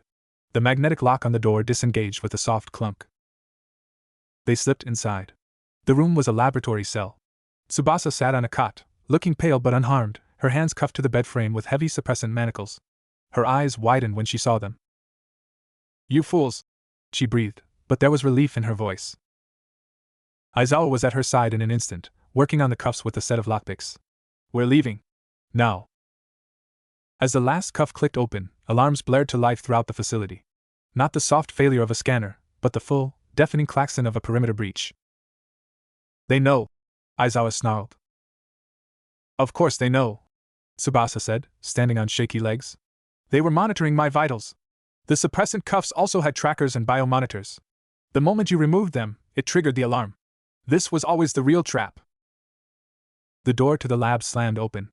Not with tactical division agents, but with a single figure. He was huge, clad in silver armor that seemed to drink the light. His helmet was featureless save for a single, glowing red visor slit. In his hands he held not a weapon, but a complex device that pulsed with a familiar, nullifying energy. "Anomaly. Eraserhead. You are in violation of Commission Directive 0. Stand down." The voice was synthesized, robotic. "Who is that?" Naruto asked, falling into a defensive stance. "The cleaner," Aizawa said, his voice dripping with disgust. "A commission-owned asset. Not a hero. A utility. His quirk isn't public. But it's designed for one thing, erasing problems." The cleaner raised the device. It emitted a pulse, not of sound or light, but of pure nothingness. A wave of anti-energy. Naruto felt it hit him. It wasn't like Aizawa's erasure, which felt like a blanket being thrown over a fire. This was like the air being sucked out of the room, the light being drained from the sun. His chakra, for the first time since he was a child, stuttered. The connection to Kurama flickered, grew faint. He gasped, feeling a profound, spiritual nausea. Aizawa activated his erasure, glaring at the cleaner. It had no effect. The cleaner's power wasn't a biological quirk to be nullified, it was a technological one, weaponized. "He's using a refined version of the nullify rods outside," Tsubasa gasped, clutching her head. "It's a localized quirk singularity in reverse, a forced refragmentation and suppression field. It will destabilize your chakra core." The cleaner advanced, implacable. Naruto tried to form a Rasengan. The blue energy sputtered and died in his palm. He tried to make a clone. Nothing. They were cornered, and for the first time, Naruto's power, his very identity, was being systematically denied. Then, from the hallway behind the cleaner, came a sound. A soft thump, then a choked gurgle. The cleaner's head tilted slightly, processing. A voice, calm and cold, echoed from the shadows behind him. "Your field disrupts emitter-type quirks and exotic energy. It does nothing to kinetic force propelled by chemical explosives." Lady Nagant stepped into the doorway, her custom rifle smoking. She had shot the guard behind the cleaner. Not the cleaner himself, his armor was likely impervious. But she had created a distraction. In that split second, as the cleaner's attention shifted minutely, Aizawa moved. He didn't use his quirk.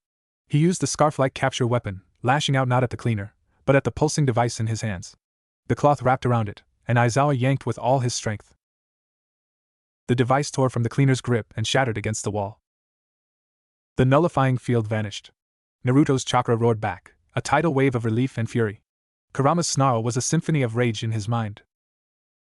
Now! Naruto didn't use a fancy jutsu. He used speed. He crossed the room in a blur, his fist, coated in a sheen of chakra, driving into the cleaner's chest plate with a sound like a cathedral bell being struck. The armor dented. The giant staggered back a single step, his visor flickering. Nagant didn't fire again. She just watched, her expression unreadable. "Go!" Aizawa yelled, shoving Tsubasa toward the door Nagant was holding open. Naruto disengaged, following them. As they fled down the hallway, leaving the stunned cleaner behind, Nagant melted back into the shadows, gone as suddenly as she'd appeared. They burst out of the service entrance into the cold night. The alarms were deafening. Lights swept the grounds. But Banshee's van was still dark, its occupant recalibrating. They sprinted for the fence, over it, and into the waiting darkness of the woods beyond. They had done it. They had sprung the trap and stolen the prize.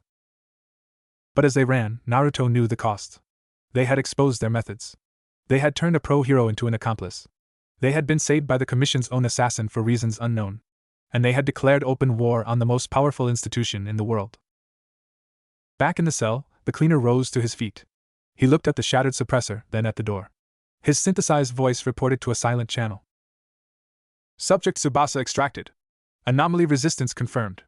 Erasure hero confirmed as hostile. Asset Nagant, behavior aberrant. Conclusion, threat escalation exponential.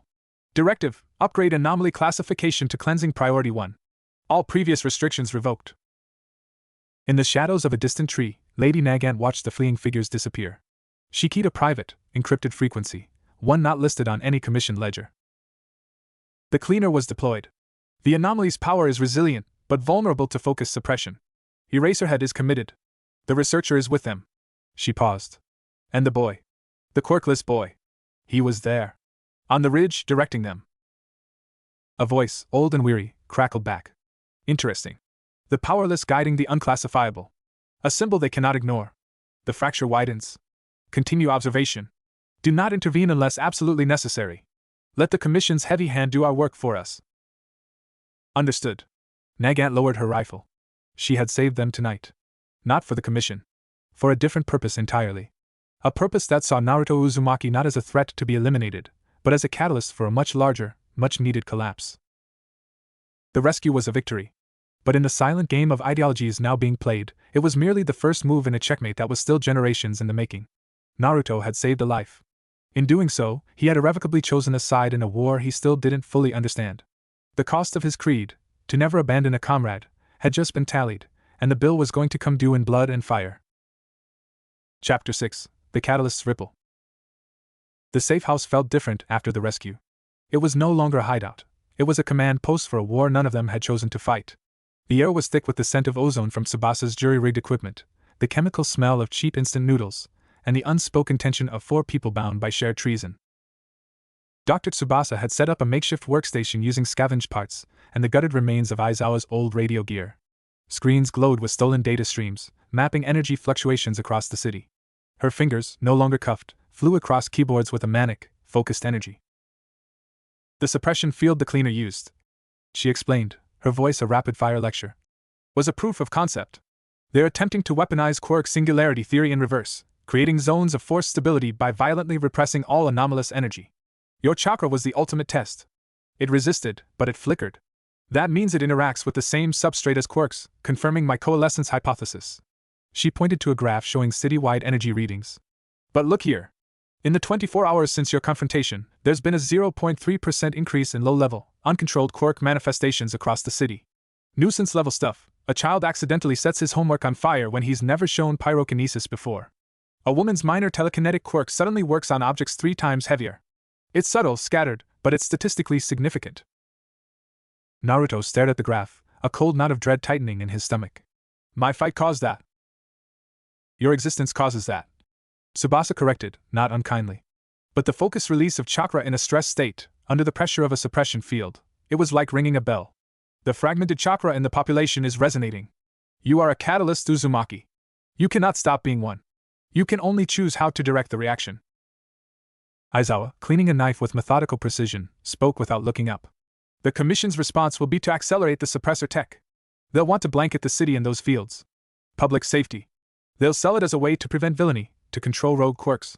In reality, it's a cage for you, and a leash for everyone else. Izuku, hunched over his notebook at the small table, looked up. His eyes were shadowed from lack of sleep, but they burned with a new, harder light. They've already started. The new Public Quirk Safety Act is being fast-tracked. It mandates stability screenings in schools and workplaces.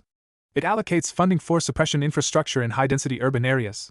The news is framing it as a response to the rising anomaly threat. He swallowed. They're using fear of you to pass laws that will control everyone. Naruto felt it then, the weight of unintended consequences.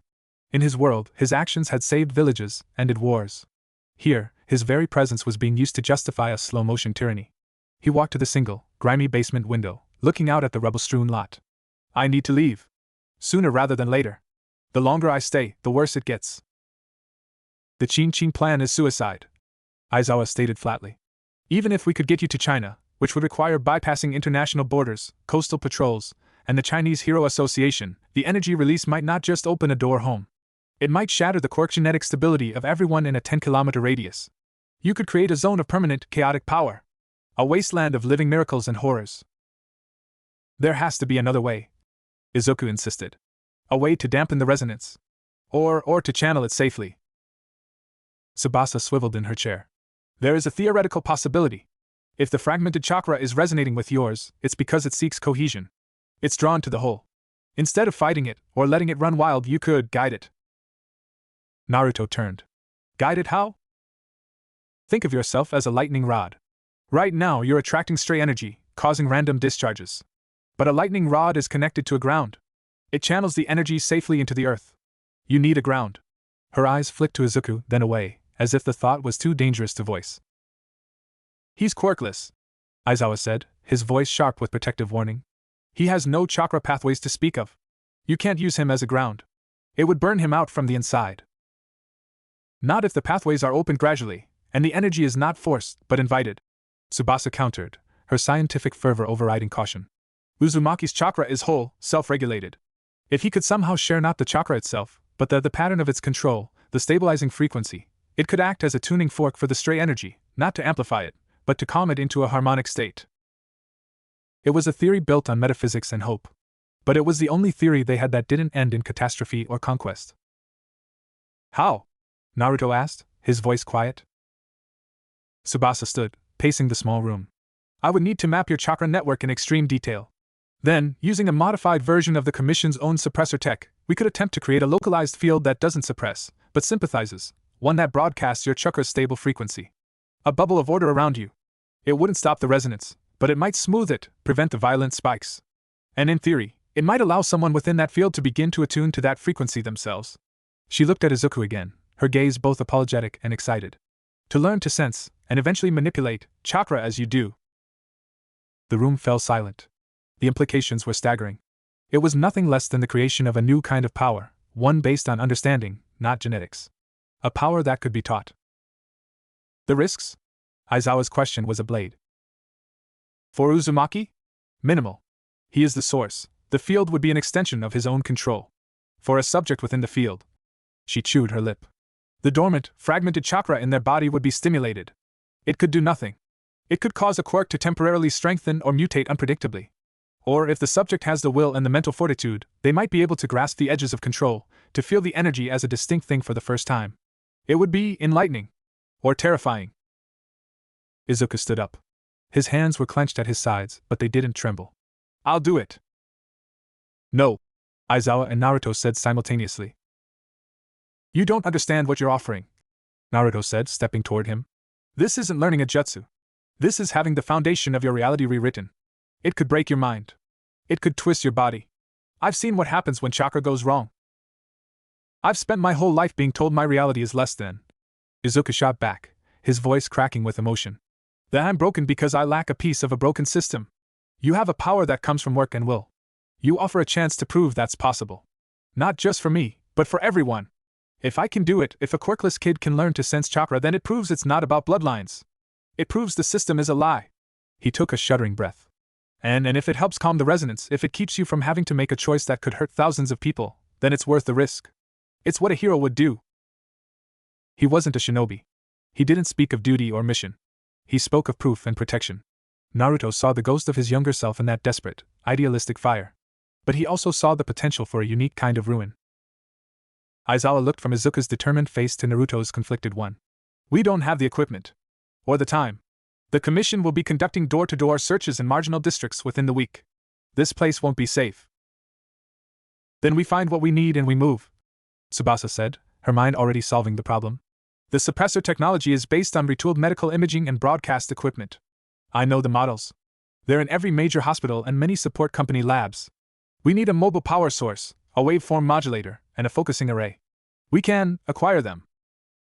It was a plan built on theft and desperate science. But it was a path forward. Over the next 3 days, they became ghosts in the machine of the city.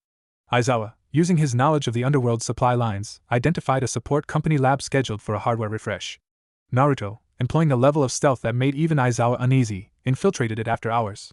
He didn't fight, he simply avoided, using transformation and substitution to bypass security, leaving the guards asleep at their posts with a subtle chakra-induced pressure to a specific tenketsu point. He returned with the necessary components in a storage scroll. Tsubasa worked tirelessly, soldering wires, coding algorithms on a stolen laptop, muttering about harmonic resonance and chakra wave interference patterns. Izuku assisted, his analytical mind grasping the engineering principles with startling speed. He was, Naruto realized, a natural tactician and scholar. The makings of a fine shinobi, in another life. Finally, in the dead of night in an abandoned subway maintenance tunnel deeper than any had gone before, they were ready. Tsubasa had built a device that looked like a nightmare of wires and crystals sprouting from a car battery. At its heart was a focusing crystal array pointed at a cleared space in the tunnel. This would broadcast a sympathetic field based on Uzumaki's chakra signature, Tsubasa explained, her face lit by the device's soft blue glow. It would be weak. A bubble maybe 3 meters across. Izuku, you will stand in the center. Naruto, you must maintain a steady, calm chakra output. No spikes. Think of it as a sustained, low-level meditation. Naruto nodded, taking a seat on the cold concrete opposite the device. Izuku stood in the designated spot, wearing simple sweats, his face pale but set. Remember, Aizawa said from the shadows, where he stood guard at the tunnel entrance, his capture weapon loose around his shoulders. The moment anything feels wrong, we stop. This isn't a gamble we double down on. Tsubasa powered up the machine. It hummed, a low, vibrating thrum that made the dust on the floor dance. A visible field of soft, shimmering blue light, like heat haze, expanded from the crystal array, enveloping Izuku. Naruto closed his eyes. He reached inward, not to the vast ocean of Kurama's chakra, but to his own. He remembered the first time he'd felt it, the frustrating, elusive energy he'd struggled to control. He let it flow out of him, not in a rush, but in a gentle, steady stream, aimed not at Izuku, but at the field itself. He thought of calm, of stability, of the deep, patient roots of a great tree. Inside the field, Izuku gasped. His vision didn't change. The world didn't suddenly glow. But he felt it. A pressure, subtle at first, then deepening. It was in the air, in the hum of the machine, but most profoundly, it was inside him. A sensation he had never had, a phantom limb he never knew was missing.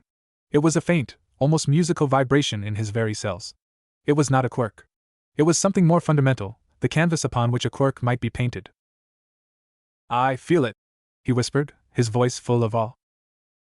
Describe it, Tsubasa urged, her fingers flying over the laptop keys, recording every biometric spike. It's like a hum. A warmth that isn't temperature.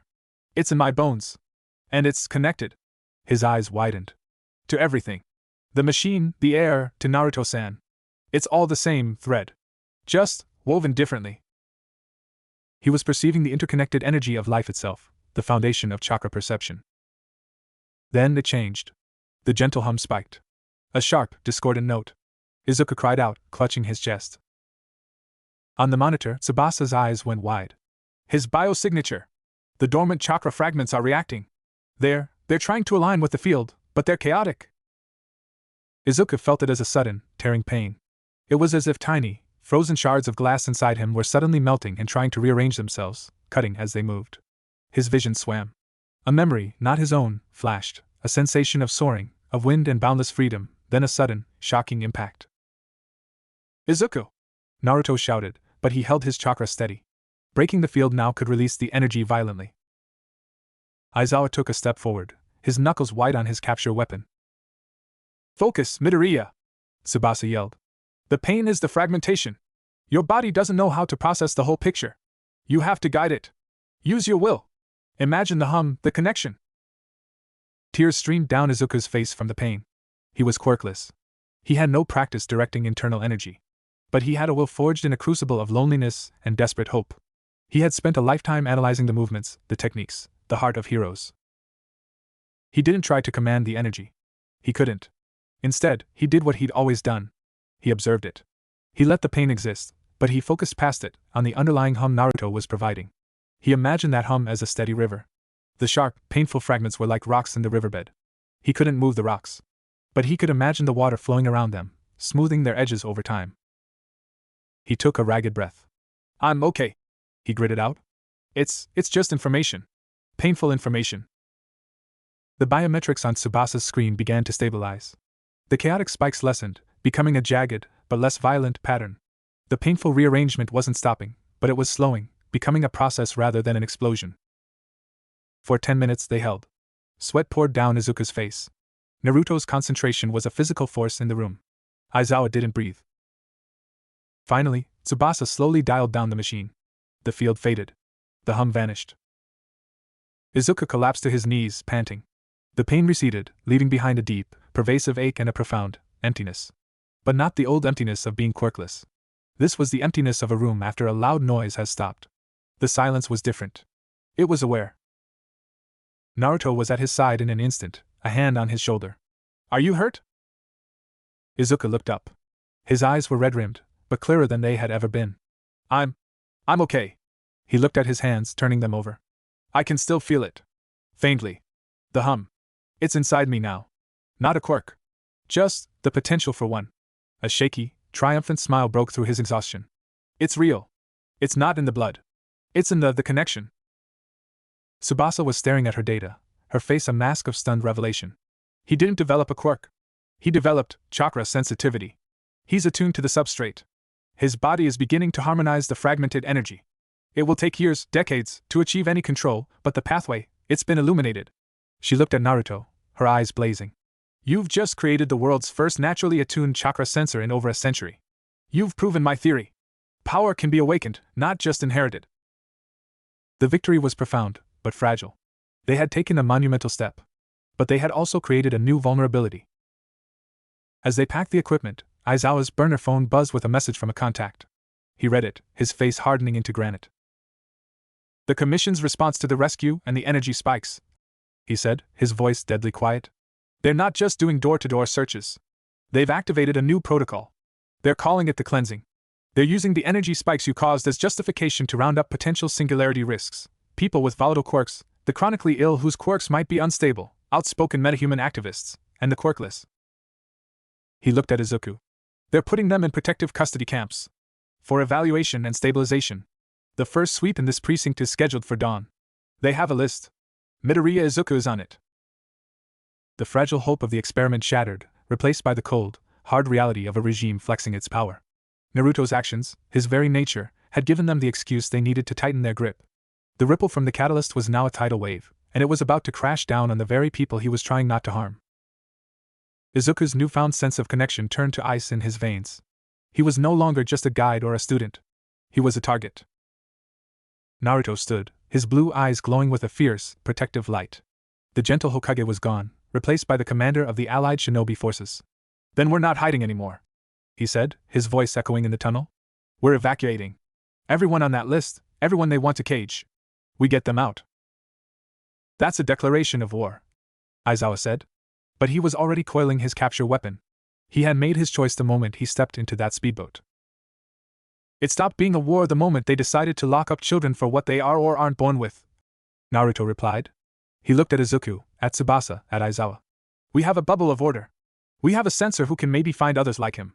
We have a scientist who knows the enemy's tech. And we have me.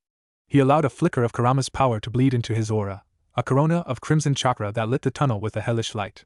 It's time they learned what an anomaly really looks like when he's not trying to be polite. The choice was made. The path of stealth was over. The path of direct, defiant protection had begun. The Commission wanted a cleansing. Naruto Uzumaki would give them a storm. Chapter 7, Storm in a Cage. The air in the subway tunnel tasted of rust, stale water, and the sharp tang of ozone from Tsubasa's deconstructed machine.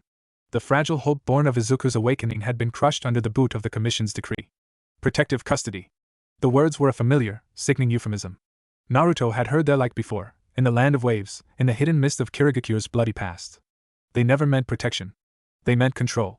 Erasure. The sweep starts at the Kiyoshi Ward Municipal Complex at 0600, Aizawa said, his voice a low rasp in the gloom. He pointed to a crude map drawn on the tunnel wall with a piece of chalk. They'll use it as a staging and processing point. Low-tier heroes for crowd control, tactical division for extractions, and commissioned clerks with tablets checking names against the list. They'll bus them from there to an undisclosed facility. How many on the list for this ward? Naruto asked, his voice devoid of its usual boisterous warmth. It was the voice of a strategist counting enemy battalions. 73 names. Mostly quirkless elderly and teenagers, a few adults with public nuisance or unstable emitter-type quirks. Aizawa's jaw tightened. Including the family of the pawnbroker you traded with. And the mother of Lockpick, the guard who helped us.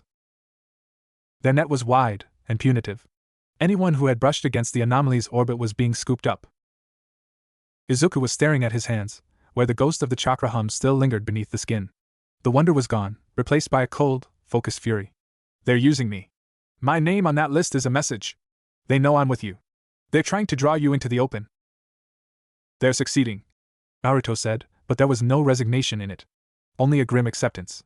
But they're drawing us into a fight on ground we can choose. A processing center is a bureaucracy.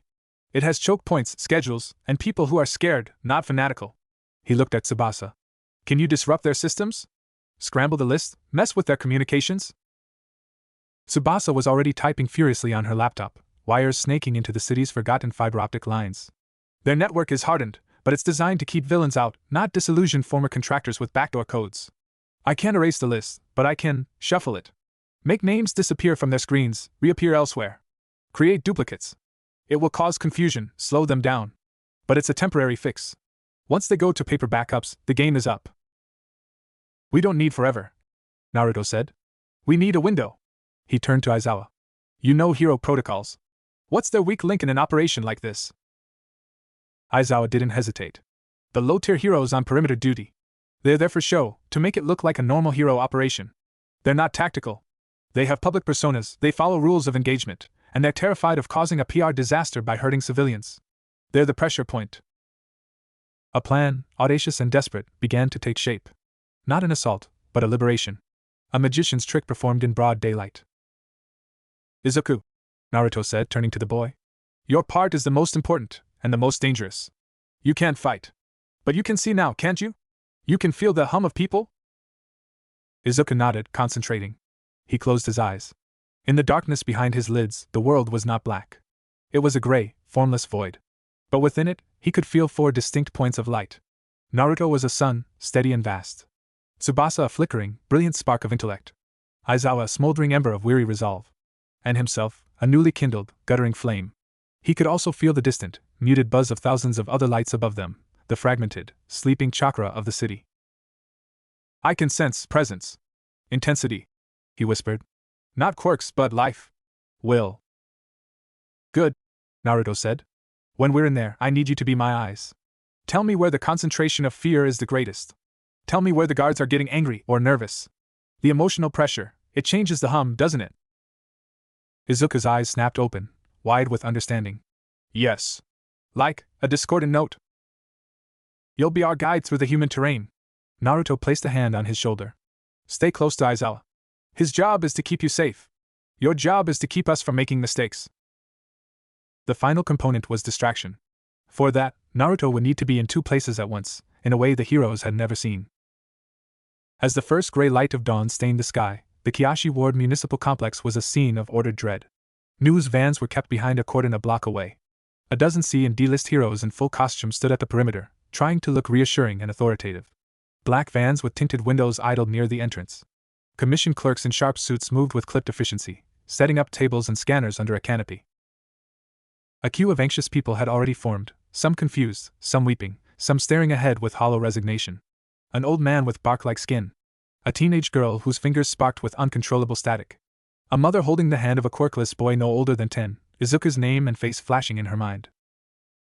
At 0558, the head clerk, a woman with a permanent frown, raised a tablet.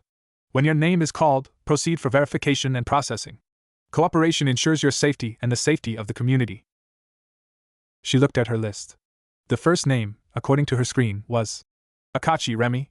But as she opened her mouth, the name shimmered and changed to Zoldyck Silva. A name that didn't exist. She blinked, tapped the screen. The list scrolled wildly, names blurring into nonsense. Murmurs of confusion spread among the clerks. The perimeter heroes shifted uneasily. Inside a maintenance closet across the square, huddled behind pipes, Izuku whispered into a makeshift comms unit. System disruption is starting. They're confused. The fear in the queue, it's spiking. A sharp, sour note. Understood. Naruto's voice came back, crackling over the line.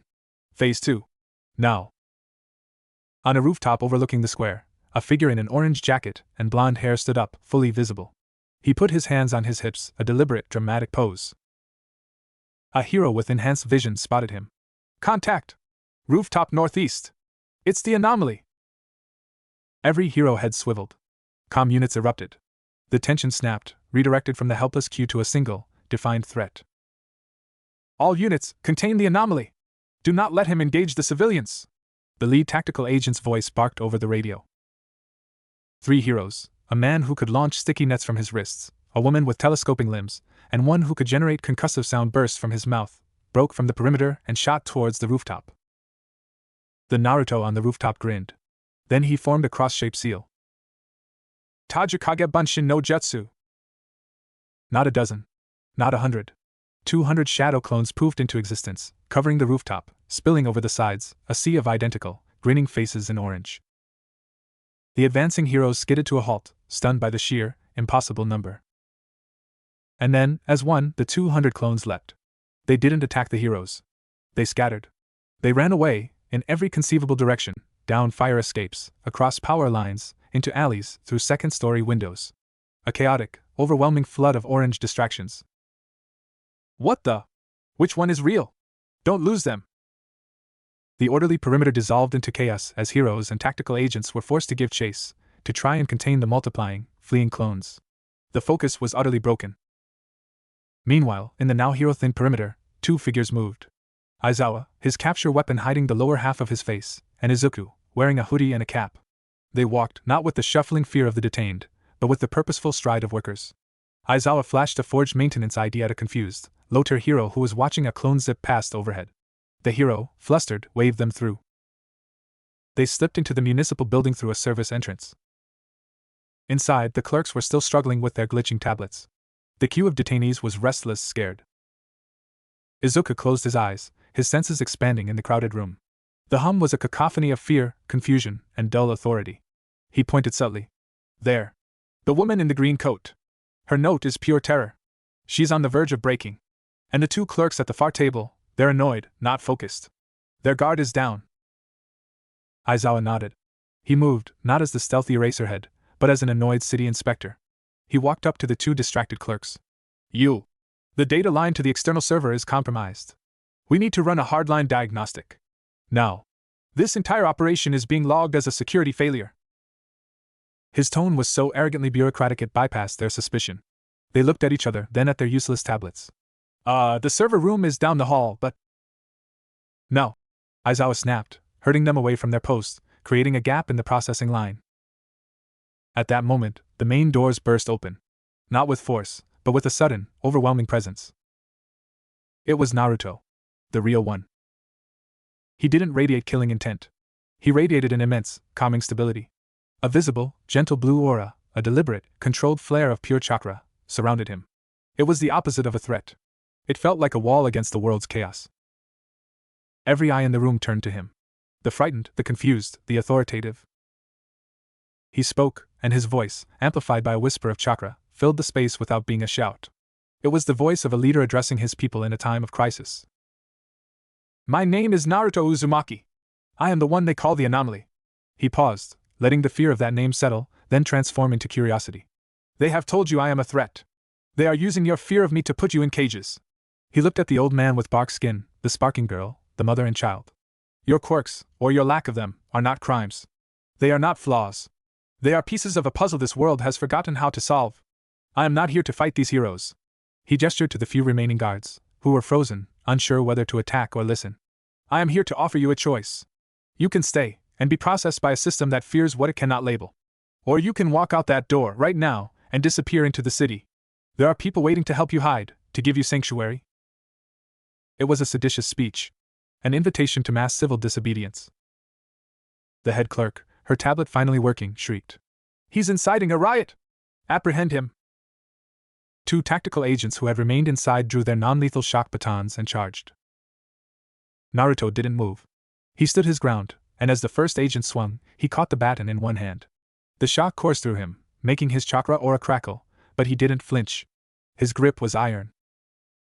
I don't want to hurt you, he said, looking the agent in the eye. But I will not let you hurt them. He twisted, disarming the agent with a fluid motion and shoving him back gently but firmly into his partner. It was a display of control, not brutality. That was the signal. The dam broke. The woman in the green coat Izuku had pointed out sobbed. I'm not a threat! And bolted for the door. Her movement triggered others. The old man shuffled after her. The mother grabbed her son and ran. Aizawa, from his position by the server room door, activated his quirk. His hair rose, his eyes glowed red. He looked at the remaining heroes and clerks. Let them go, he said, his voice a deadly monotone. Or you'll answer to me. The name Eraserhead carried weight, even here. The recognition in their eyes was mixed with shock and betrayal.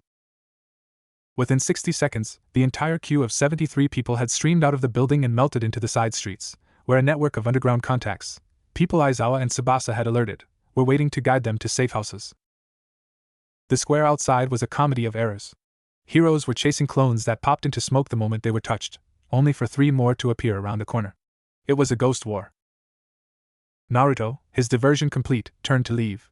He locked eyes with Izuku, who gave a small, sharp nod from his hiding spot near Aizawa. The escape was underway. But as Naruto reached the door, a new presence arrived. Not with chaos, but with a sudden, crushing gravity. The air pressure changed. The remaining windows rattled. A figure landed in the center of the square with a thud that cratered the concrete. He was massive, clad in silver armor that now bore the dent from Naruto's punch. The cleaner. He didn't speak. He raised a new device, larger, more complex. This one didn't pulse. It screamed. A wave of invisible force erupted. Every remaining shadow clone in a 2-block radius popped simultaneously into clouds of smoke. The square was suddenly clear. The nullification field hit Naruto like a physical wall. His calming blue aura guttered and died. The connection to his chakra was violently squeezed. He staggered, clutching his chest. "You are a corruption," the cleaner's synthesized voice stated. "You spread disorder. You will be cleansed." He advanced, the device on his back powering up for another, more focused blast. This one, Naruto sensed, wouldn't just suppress. It would try to tear his chakra system apart from the inside. From the doorway, Izuku felt it too, a horrific, silencing dissonance that made his newfound sense recoil in agony. "Naruto!" Aizawa activated his erasure, glaring at the cleaner. Again, it had no effect on the technology. Naruto, fighting through the spiritual nausea, knew he couldn't win a battle of suppression. He had to change the game. He reached not for his own chakra, but deeper, to the partnership that defined him. "Kurama! I need you! Not for power. For noise, tch. Finally asking for help, brat?" The fox's grumble was laced with concern. "That machine is trying to cancel our frequency. Let's give it a frequency it can't handle." Naruto dropped to one knee, as if succumbing. Then he slammed his palm onto the cracked concrete. He didn't form a seal. He just released. Not a controlled flow of chakra, but a raw, unfiltered burst of Kurama's crimson, malevolent energy. It wasn't an attack. It was a statement. A roar made manifest. A geyser of red chakra exploded from the point of impact, not as a cohesive blast, but as a chaotic, howling storm of pure power. It didn't strike the cleaner. It engulfed the square. The nullification device screamed, its sensors overloading, trying to process and suppress an energy signature that was too dense, too primal, too alive. The field flickered, sparked, and with a sound like shattering crystal, the device on the cleaner's back exploded in a shower of sparks and metal fragments. The cleaner was thrown back by the concussive blast of his own machine's failure. The crimson chakra dissipated as quickly as it came, leaving Naruto panting on one knee, the square scorched and empty save for the stunned cleaner and the watching, hidden eyes of Izuku and Aizawa. Naruto stood, his own chakra returning in a shaky wave. He looked at the downed cleaner. "I am not a corruption," he said, his voice raw. "I am a fact. And you can't erase a fact. You can only learn from it." He turned and walked away, not running, just walking, into the morning sun that was now fully over the horizon. The heroes, regrouping from their wild clone chase, saw him go. None moved to stop him. The display of raw, unclassifiable power, followed by his calm retreat, had left them terrified and confused. The liberation was a success. 73 people had been freed from the Commission's net. But the cost was displayed in the smoldering square. Naruto had been forced to reveal a fraction of the beast within. He had shown the city that the anomaly wasn't just a tricky fighter. It was a force of nature that could not be contained by their science. The news that night would call it the Kyoshi Ward riot, blaming the anomaly for inciting violence and causing widespread property damage. The Commission would use the footage of the Crimson Chakra explosion to justify even harsher measures, calling it proof of existential threat. But in the hidden safe houses across the city, 73 people told a different story. They spoke of a man who stood between them and the cage. Of a calm voice offering a choice. Of a power that felt, for the first time, not like a weapon, but like a shield. The storm had been unleashed. The cage of public opinion had been rattled. And in the aftermath, 2 new symbols were born, the Commission's cleaner, a faceless tool of order, and the anomaly, a protector who refused to be labeled. The war for the soul of Hero Society was no longer underground. It had erupted into the light of day, and its first battle had been won not with fists alone, but with a choice, a speech, and the terrifying, beautiful roar of a power this world had never been meant to hold. Chapter 8: Fracture Lines. The fallout from Kyashi Ward was seismic, but its tremors were felt in whispers, not headlines.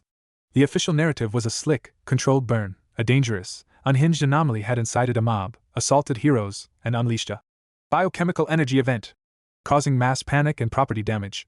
Footage of the Crimson Chakra eruption was looped on every channel, edited to show only the terrifying blast, not the moments of calm defiance that preceded it. The 73 liberated souls became potential victims coerced or confused by the anomaly's manipulative rhetoric. Their current whereabouts a tragic mystery. But narratives, like concrete, crack under pressure. And pressure was building in unexpected places. Deep beneath the city, in a new safe house, a disused geothermal monitoring station, the mood was one of grim triumph laced with exhaustion. The liberated were scattered across a network of sympathizers, retired heroes with quiet consciences, doctors who remembered the Hippocratic Oath, ordinary families who saw neighbors, not threats. Keeping them hidden, fed, and calm was a logistical nightmare overseen by Tsubasa's data streams and Aizawa's underworld contacts. Naruto sat against a cool stone wall, methodically checking a kunai's edge. The explosive release of Kurama's chakra had left a phantom ache in his bones, a reminder that such raw displays were a last resort. He had shown his fangs. The world had flinched. Now they would come for him with sharper teeth. Izuka was different. The experience in the municipal building had changed him. The fear was still there, but it was now a tool he carried, not a cage he lived in. He moved with a new, quiet certainty. He was practicing what he called chakra listening. Sitting for hours with his eyes closed, mapping the emotional landscape of the city above through the faint hum he could now perpetually sense. He'd identified 3 other individuals with unusually quiet, or harmonious, hums amidst the city's discord, potential others like him, attuned to the substrate. He noted them, a secret list of the possibly awakened. The Commission's approval ratings have dropped 7 points since Kyashi. Tsubasa reported from her console, her face illuminated by scrolling data. Mostly in demographic groups under 30 and in lower economic brackets. The protective custody narrative isn't selling. People are asking questions on restricted forums. Why were there so many quirkless on the list? Why did the anomaly let the civilians go but only fought the cleaner? The crack in the monolith is informational. Aizawa, sharpening a knife with a rhythmic shink-shink, grunted. Doubt is a virus. But the Commission has the vaccine, fear. They'll pivot. They'll find a new atrocity to pin on him, or they'll manufacture a crisis that only they can solve. As if on cue, Tsubasa's screen flashed with a priority alert. A news bulletin breaking. The image showed a posh, affluent neighborhood. A mansion, belonging to the family of a well-known support gear magnate, was a smoldering ruin. The reporter's voice was grave. Another devastating attack by the metahuman terrorist cell known as the Shattered Hand. The group, which advocates for the violent overthrow of quirk registration laws, has claimed responsibility. Early reports suggest the use of high-grade, military-grade explosives. The Hero Commission has issued a statement linking the ideology of the Shattered Hand to the destabilizing rhetoric of the unregistered entity known as the Anomaly, suggesting a dangerous confluence of anti-society forces. The screen cut to the HPSC director, her expression one of stern, maternal concern. We are facing not one threat, but a spectrum of chaos. On one end, the uncontainable, reality-warping power of the Anomaly. On the other, the nihilistic violence of groups like the Shattered Hand who see his existence as proof that the system is broken. They are 2 sides of the same corrosive coin. To protect our peace, we must be willing to cut that coin out of our society. They're linking you to domestic terrorists. Izuka whispered, horrified. They're making you the figurehead of a war you didn't start. Naruto watched the smoldering mansion. This was a different kind of violence. Not state-sanctioned control, but chaotic, ideological hatred. He knew this flavor of madness. It was the taste of the Akatsuki's cynical despair, of pain's twisted gospel. A world that created such extremes, he thought, was a world already sick.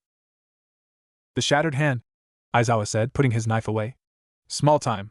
More talk than action until now. Bombing a civilian home, that's a major escalation. Either they've gotten desperate, or they've been pushed. Or empowered, Tsubasa added darkly. By the idea that someone like Naruto exists. A symbol that the system's foundations are sand. Naruto stood up. I need to see it. The bombing site. Aizawa's head snapped up. That's a trap so obvious it's insulting. The place will be swarming with heroes and forensics. Not to investigate the bomb, Naruto said, his eyes distant. To sense it. The intent. The emotional residue. If this Shattered Hand is using my name, I need to know what they really are. Are they victims lashing out? Or are they something else? He looked at Izuku. Can you sense that? The echo of violence? Izuku frowned, concentrating. I don't know. The hum is usually about living presence. But strong emotions leave a stain. I felt the fear in the municipal building. Hatred, that might be sharper. Colder. We're not walking into a hero cordon, Aizawa stated. We won't have to, Naruto said. They'll expect me to come at night, stealthily. So we go now. In the chaos of the cleanup, in the daylight. As someone else. 30 minutes later, 2 city sanitation workers in grimy overalls and caps pulled low-maneuvered a maintenance cart near the perimeter of the bomb scene. One was broad-shouldered with a thick mustache, a simple henge transformation. The other was younger, slouching, his face obscured by goggles and a dust mask. Naruto and Izuku. The scene was controlled chaos. Heroes from a fire response agency were damping down hotspots. Forensics teams in sealed suits picked through debris. A few higher-profile heroes stood conferring, their costumes bright spots of color against the gray ruin. Naruto recognized one, a man engulfed in fierce, controlled flames, his face set in a permanent scowl. Endeavor, the number 2 hero. Even through the henge, Naruto felt the man's power. It was a roaring bonfire of chakra, wild, powerful, but strained, like a dam holding back a torrent. It was nothing like the cohesive, deep well of a shinobi's reserves. It was a quirk, a single, blazing note played at maximum volume, drowning out any subtlety. Izuku, beside him, stiffened. He was staring not at Endeavor, but at the rubble. His hands, gripping the cart's handle, were white-knuckled. Naruto-san, he breathed, his voice muffled by the mask. The hum, here, it's wrong. What do you feel? It's empty. Not the emptiness of no life. A hollow emptiness. Like a scream that's been cut off and the silence left behind is hungry. He shuddered. And there's a thread. A cold, thin thread of intent. It doesn't feel like rage. It feels like calculation. Satisfaction. It's faint, already fading, but it's there. This wasn't an outburst. It was a delivery. A shinobi's instinct, honed in 1,000 ambushes, prickled at Naruto's neck. Izuku was right. The emotional signature was all wrong for passionate terrorists. It was clean. Professional. His eyes scanned the crowd of heroes, investigators, onlookers held back by tape. And then he saw her. She stood apart, not in a hero costume, but in a tailored gray trench coat, leaning against an unmarked sedan. Lady Nagant? She wasn't looking at the rubble. She was watching the heroes. Her expression was unreadable, but Naruto, focusing his senses, felt her intent. It was a pool of still, deep water, hiding unimaginable pressures. There was no grief for the victims, no anger at the perpetrators. There was assessment. Their eyes met across the distance. For a fraction of a second, her gaze paused on the 2 sanitation workers. Did she see through the henge? Did she sense the anomaly in the mundane? She gave no sign. She simply looked away, got in her car, and drove off. We need to leave, Naruto said softly. Now. As they turned their cart, a voice barked out. You too! This area is restricted! A sidekick hero, a young man with metallic skin, approached them. Naruto bowed his head, affecting a subservient slouch. Apologies, sir. We were rerouted for debris collection on the adjacent block. We must have taken a wrong turn. The sidekick looked them over, suspicion in his eyes. Let me see your work orders. This was a problem. Their forged orders were generic, not for this specific dispatch. Before Naruto could respond, a wave of heat washed over them. Endeavor had approached, his flames crackling. What is the delay? He demanded, his voice like grinding stone. These sanitation workers, sir. Their credentials seem off. Endeavor's fiery gaze swept over them. It was like being stared at by a volcano. Naruto held his chakra utterly still, a stone at the bottom of a lake. Izuku tried to do the same, to be invisible. This is a site of terrorism, not a lost and found. Endeavor growled. Arrest them for trespassing. They could be accomplices casing the scene. The sidekick moved to grab Izuku's arm.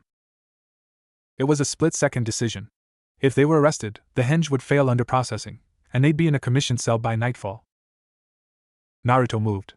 Not with shinobi speed, but with the clumsy, desperate motion of a panicked worker. He stumbled into the sidekick, his hand, accidentally, shoving the man's wrist at a precise angle. It was a subtle Aikido-like redirect, using the man's own momentum. The sidekick yelped, his balance gone, and crashed into their maintenance cart, which toppled over with a clatter of tools and a burst of foul-smelling liquid from a broken container. The commotion drew every eye. In that moment of distraction, Naruto hissed. Run! And he and Izuku bolted, not with superhuman speed, but with the convincing panic of two guilty, low-level operatives. "Stop them!" Endeavor roared. But they were already ducking into an alley, shedding the overalls as they ran, the henge dissolving. 2 blocks away, they melted into the afternoon foot traffic, 2 more faces in the crowd. Back at the safe house, panting, Izuku's eyes were wide. Endeavor, he was so angry. But his fire, it felt so lonely. Naruto nodded. He'd sensed it too. A profound, isolating misery beneath the rage. The number 2 hero was a man trapped in his own power, a prisoner of his ranking. "The bombing site," Naruto said, turning to Tsubasa and Aizawa. Izuku sensed it. The intent was cold. Professional. Not the hot rage of terrorists. Tsubasa pulled up data on the shattered hand. Their previous actions were low-level, hacked broadcasts, graffiti, one attempted sabotage of a registration office that failed comically. This is a quantum leap in capability and brutality. Unless they had help. Aizawa finished, his face grim. Or unless it wasn't them at all. The implication hung in the air, ugly and plausible. A false flag.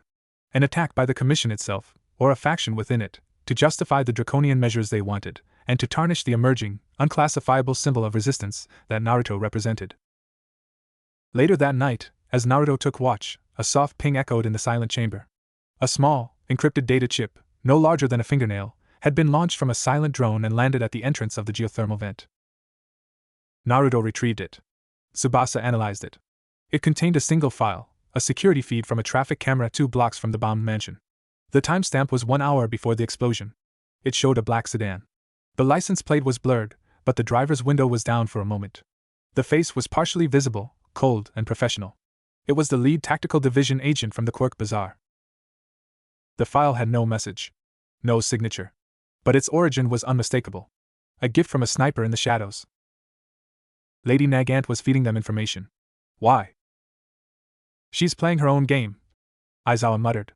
The Commission is not a monolith. It's a nest of factions. She might belong to one that finds the director's methods crude. Or she might be setting a more elaborate trap. Naruto held the chip. The fracture lines weren't just in society at large. They ran straight through the heart of the institution meant to protect it. Heroes against the system against itself. Villains exploiting the cracks. And him, Naruto Uzumaki, a foreign element acting as a catalyst for all of it. He was no longer just a fugitive. He was a pivotal piece on a board where every player, hero, villain, commission, was moving in the shadow of a truth they could not yet admit, that their world was built on a fragile, fractured lie, and his presence was the tremor threatening to bring it all down. The next move would not be his. The Commission, stung by Kyashi and emboldened by the bombing, would act. The shattered hand, whether real or puppet, would likely strike again. And somewhere in the gray space between, a sniper with impeccable aim was choosing her targets, for reasons known only to her. The philosophical conflict had become a covert war. And in this war, the most dangerous weapon was not chakra or quirks, but the truth, fragile and explosive as the chip now burning in Tsubasa's dataport.